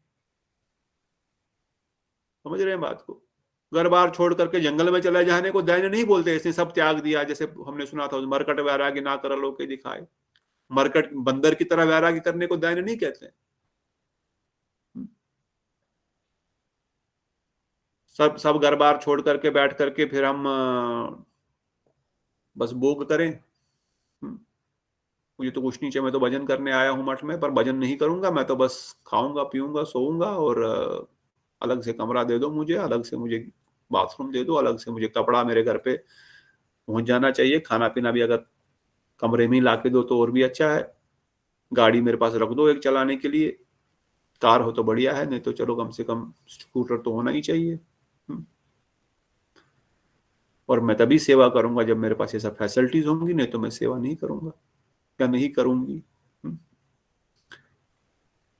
इसलिए गोस्वामी जी स्पष्ट वर्णन कहते हैं, गरीबी को अपनाने को दैन्य नहीं कहते। अरे वो तो बहुत गरीब है, वो कुछ करता ही नहीं है, गरीब है भाई, बहुत दरिद्र है, या सब कुछ त्याग दिया,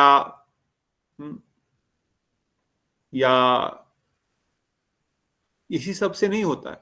हाँ, ये बाहरी लक्षण हो सकते हैं अवश्य ही, ऐसा नहीं कि जिसने ये किया तो वह दैन्य नहीं है, ऐसा नहीं है, परंतु ये बाहरी तटस्थ लक्षण है, आंतरिक लक्षण नहीं है। आंतरिक लक्षण यहां पर स्पष्ट रूप से बताया गया है कि वह चित्रवृत्ति के द्वारा अपने प्रति असाधारण अर्थात जगत विलक्षण समर्थहीनता को प्रकट करता है, अपने आप को असमर्थ मानता है कि मैं समर्थ नहीं हूं, मैं कुछ भी नहीं कर सकता इस भक्ति राज्य में, केवल आप ही कर सकते हैं, मैं तो सबसे अधिक पापी हूं, सबसे अधिक दुष्ट हूं। ऐसी बुद्धि होती है, उसे ही दैन्य कहते हैं। पर हम में से कोई नहीं ऐसा, कम से कम मैं तो नहीं, आप लोग हो सकता है हो। हम बाहर से कितना भी बोले प्रभु जी, और अंदर से है तू काहे का प्रभु जी, हाँ दीदी, माता जी, गुरु जी, महाराज जी, अंदर से लगता हम ही बड़े हैं, ये काहे के महाराज जी है, हाँ ये कहाँ के प्रभु जी है, मैं तो ज्यादा भजन करता हूँ इससे, मैं तो ज्यादा भजन करती हूँ इससे, मैं तो ज्यादा जानती हूँ, मुझे ज्यादा श्लोक याद है। यदि आपत्ति हो कि तब तो आलस्य आदि के कारण सत्कर्म त्याग के असत्कर्म प्रवृत्त हो सकता है।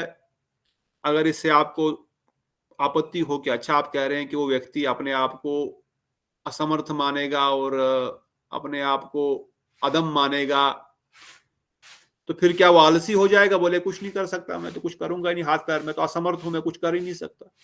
असमर्थ मतलब कुछ कर ही नहीं सकता, फिर हाथ पैर बैठ के आलसी बन जाएगा, बैठ गया हाथ पैर जोड़ करके बैठ गया, मैं तो कुछ नहीं कर सकता भाई, भगवान मैं कुछ नहीं कर सकता, आप ही करो जो करो, बस आप खाना दो तो नहीं तो मैं बैठा रहूंगा यहाँ पर। कहते इसे आलस्य का कारण नहीं बनाया जाएगा, इसको आलस नहीं बोला जाएगा। कहते इसके समाधान के लिए कहते हैं कि समस्त सर्वश्रेष्ठ सद्गुणों से युक्त होकर भी यथायथ रूप में शास्त्र विधि विधानों का निषेध पालन करने पर भी अहंकार रहित होने से संसार भय की आलोचना कर परम व्याकुलता के साथ रोदन करने की वृत्ति या भाव को पंडित ज्ञानी कहते हैं। अरे उसके पास सारे गुण है संसार के, उसके पास सारा ज्ञान भी है, वो सारे शास्त्र भी जानता है, वो साधन भजन भी सुबह 4 बजे से उठ करके रात को 12 बजे तक लगा रहता है साधन भजन करने के, 3 बजे ही उठ जाता है, वटेवर 3-4 वटेवर, बट निरंतर साधन भजन उसका परिपक्व है। ऐसा नहीं वो असमर्थ की तरह बैठा हुआ है, भगवान कुछ नहीं, आप ही हो सर्वस्व, कुछ ही करो, मैं तो कुछ नहीं कर सकता, नहीं। वो साधन क्रम के नियमों को बड़ी कठोरता से पालन करता है, उसके पास सारे सद्गुण है, सारे गुण है उसके अंदर, संसारिक दृष्टिकोण से भी आध्यात्मिक दृष्टिकोण से भी सारे गुण उसमें विद्यमान है। ये सारे गुण विद्यमान होकर के भी उसको अहंकार नहीं है, अहंकार रहित है वो। इतने सारे गुण होते हुए अहंकार रहित होने के कारण संसार की बई आलोचना कर परम व्याकुलता के साथ रोदन करते हुए, रोते हुए अपने आप को भगवान के चरणों में प्रार्थना निरंतर करता रहता है। बात समझ आ रही कि नहीं, समझ में आ रही कि नहीं आ रही है? हाँ जी प्रभु जी।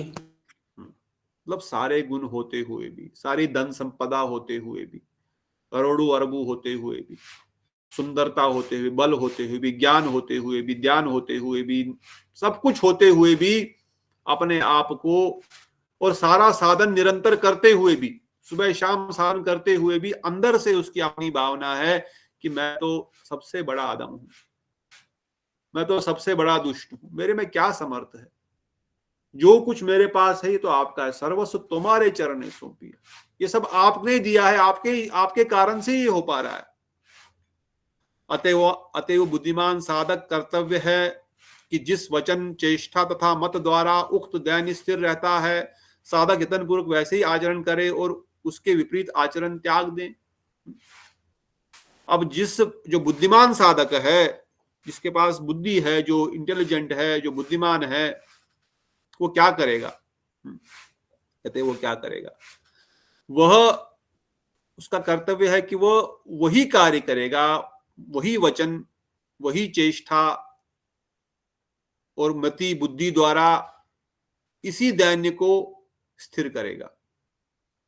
यत्न पूर्वक वैसा आचरण करें तथा उसके विपरीत आचरण त्याग दें।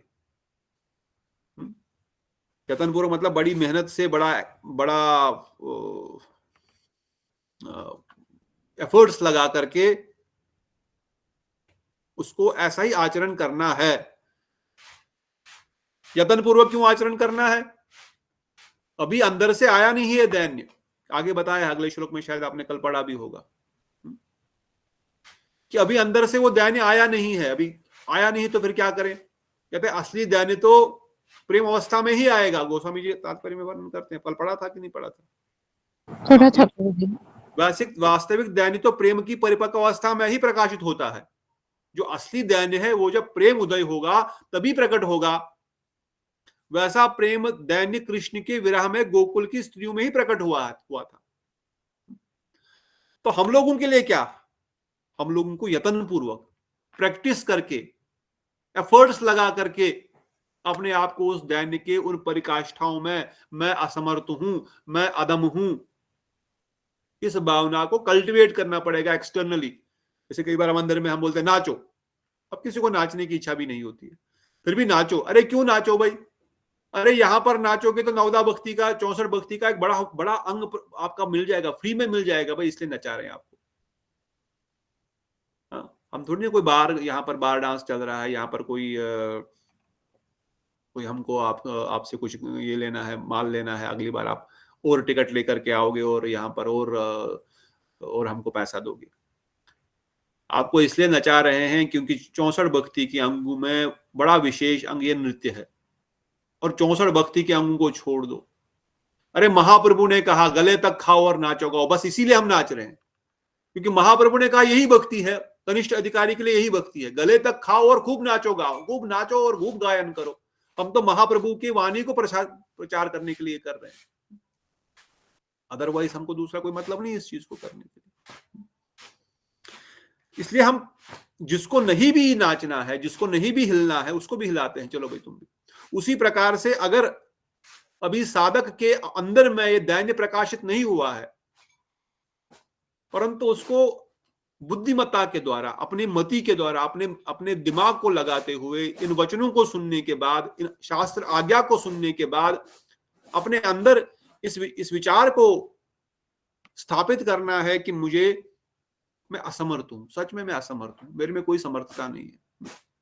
और ऐसी भावना गुरुदेव भी, वैष्णवगण भी बार बार कभी ना कभी समझाएंगे। मुझे याद है जब हम प्रचार करते थे कॉलेज में, और बहुत सालों बाद जब हम गौड़िया मठ से जुड़े, और बहुत सारे लड़के जुड़े थे, कई तो अलग अलग मंदिर निर्माण करके बड़े बड़े उनका इस्कॉन के अंदर नाम भी हो गया था, और कोई प्रेसिडेंट बन गया, तो किसी ने कहीं पर, तो किसी ने कहीं पर मंदिर निर्माण किया, तो कहीं प्रचार कर रहा है गृहस्थों में, बड़े बड़े प्रोग्राम हो रहे हैं। और अब स्वाभाविक है, कनिष्ठ अधिकारी, मेरे जैसा दुष्ट अधिकारी तो लगेगा क्या मैंने इनको जोड़ा है, हाँ मैंने इसको जोड़ा है। महाराज जी कॉलेज में था जूनियर मेरा, 4 साल बहुत मेहनत करी इसके ऊपर, हाँ इसको खिला के पिला के डंडा मार करके, कभी रैगिंग करके, कभी कैसे करके, देखो आज ये कैसा बढ़िया ब्रह्मचारी बन गया, कितना प्रचार कर रहा है, और ये भी प्रभु जी ये विदेश में जाके कर रहा है। हाँ ऐसा भावना आ जाती है, इट इज नेचुरल, क्योंकि कनिष्ठ हम लोग बद्ध जीव है। और एक दिन ऐसे मुझे याद है, मीटिंग में हम लोग बैठे थे और नरेंद्र महाराज जी बैठे थे, मुझे बोल रहे हैं, तब मुझे पहली बार एहसास हुआ कि सही में तो तुझे लगता तूने इनको भक्त बनाया? एक सिंपल शब्द उन्होंने कहा, तुझे लगता तूने इनको भक्त बनाया? मुझे तो लग रहा था हाँ महाराज मैंने बोला तो कुछ नहीं बोला, पर ये शब्द मुझे अंदर तब पता लगा कि सही में मैं तो किसी को भक्त बना ही नहीं सकता। मैं कैसे सोच रहा हूँ कि मैंने इनको भक्त बनाया? हाँ? मैं कैसे सोच रहा था कि मैंने इनको भक्त बनाया? भाई ये तो उनका कुछ पूर्व कर्म रहा होगा, मैं तो बस निमित्त बना, पर मैं तो निमित्त भी नहीं हूं। मतलब it was a single word, but that day वो रियलाइजेशन हुई कि सच में हम सब असमर्थ हैं। उस दिन से मैंने जिंदगी में कभी, चाहे किसी को कितना प्रचार किया हो या कहीं मत से जुड़ा है नहीं जुड़ा है कुछ भी, तब से मैंने दिमाग में पूरा बैठ गया कि मैं किसी को भक्त नहीं बना सकता। हम बस प्रार्थना कर सकते हैं, हम बस गुरु वैष्णव से प्रार्थना कर सकते हैं, बनाने वाले वही एक है, करने वाले उन पे कृपा वही है, गुरु वैष्णव ही कृपा कर सकते हैं, हम तो असमर्थ अदम है।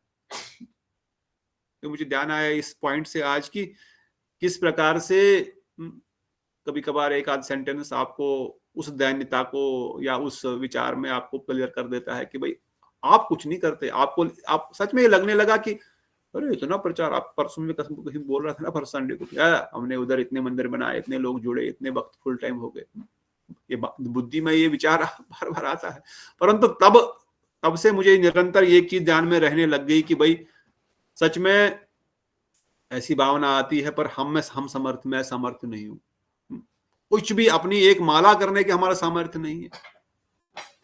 ये जैसे तैसे टिके, ये भी उन गुरु वैष्णवों के हेतु कृपा से ही है।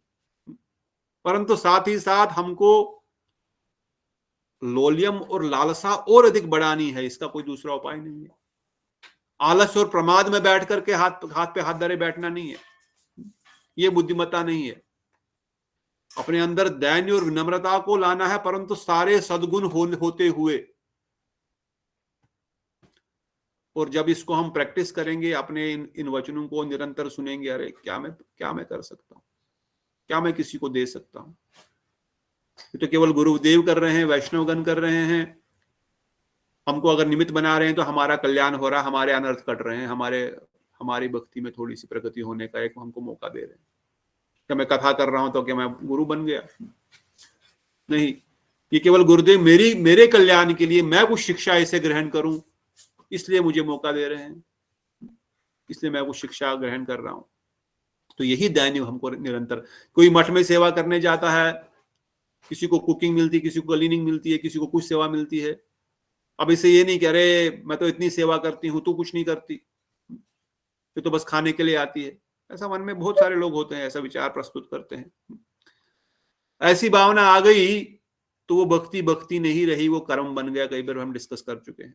जो ही मन में ये भावना आ गई कि मैं अच्छी सेवा कर रहा हूं या कर रही हूं, वो मन में भावना आने से ही कर्म बन गया, सेवा खत्म हो गई। गुरु वैष्णव ये सेवा करा रहे हैं, मैं तो बस निमित्त बन रही हूं, उनकी अहेतु कृपा है कि मैं कुछ तो कर पा रही हूं, ये उनके हेतु कृपा है। भक्ति की डबल ट्रिपल वृद्धि होगी, फटाफट देखो क्या प्रगति होगी। नहीं तो मैं कर रही हूं, दूसरे नहीं कर रहे हैं, मतलब गया मैं भी। देखो 4 हफ्ते बाद आप भी, मैं भी वहां पर उस सेवा से वंचित हो जाऊंगा। ठीक है, आप लोग इस चीज को प्रैक्टिकली अनुभव करके देखना। प्रैक्टिकली कभी देखना किसी व्यक्ति को जो ऐसा बोलता है, करता है, 2-4 हफ्ते बाद उसको वो सेवा भी उसके हाथ से चली जाएगी, वो सेवा भी नहीं करेगा। और अगर कोई कर रहा है, बाहर से दिखा भी रहा है मैं बहुत कुछ कर रहा हूं, अंदर से उसके अंदर केवल अहंकार की वृद्धि हो रही है, भक्ति की वृद्धि नहीं हो रही है। कई सारे ऐसे लोग लगेंगे कि बहुत सेवा करते हैं, दिन रात लगे रहते हैं, सुबह से शाम तक, और भक्ति नहीं आ रही है। विनम्रता क्यों नहीं आ रही है? दैन्य क्यों नहीं आ रहा? विनम्रता क्यों नहीं आ रही है? साधन भजन के प्रति कुछ उनके अंदर ऐसे गुण क्यों नहीं दिख रहे हैं, भक्ति जैसे गुण? क्यों? क्योंकि वो जो कर रहा है, वो कर्म कर रहा है, उससे अहंकार की वृद्धि हो रही है, भक्ति की वृद्धि नहीं हो रही है। इसलिए बहुत सूक्ष्म विचार है, इनको हमको ध्यान में रखना है। कल थोड़ा समय नहीं दे पाए थे, इसलिए आज हमने ये 4-5 श्लोक पढ़े, आगे और भी क्लियर हो जाएगा। इसलिए दैन्य असली प्रेम भक्ति की अवस्था में ही आता है, परंतु अब इस अवस्था में हमको जैसे जैसे अपने आप को समझाना पड़ेगा और समझा बुझा करके विनम्रता को अपनाना पड़ेगा। आगे आगे हम सुनेंगे असली में दैन्य कौन है और सर्वोत्तम दैन्य कौन है, और कैसी उस अवस्था को प्राप्त करने के बाद जीव का बाहरी स्वभाव कैसे हो जाता है, आंतरिक स्वभाव कैसे हो जाता है। ये सब हम आगे आगे सुनेंगे। और फिर हम गोप कुमार के साथ गोलोक वृंदावन धाम से पहले इस भूम वृंदावन धाम में आएंगे और फिर आगे बढ़ेंगे। कोई प्रश्न किसी का? समय ज्यादा हो गया है आज, आप लोगों को नींद भी आ रही होगी, पर जम्मू में बहुत गर्मी है, पंजाब में भी तो नींद इतनी जल्दी तो नहीं आएगी। अगर कोई प्रश्न नहीं है प्रभु जी, अभी बारिश हो रही है। वेरी गुड, बारिश हो रही तो फिर तो मस्त नींद आएगी। ठीक है, बहुत बहुत धन्यवाद। कल फिर मिलेंगे। कल गुंडीचा मार्जिन भी है। जो लोग मठ मंदिर में जाना चाहें, जहां पर भी कुछ भी छोटा आधा घंटा 1 घंटा सफाई कीजिए।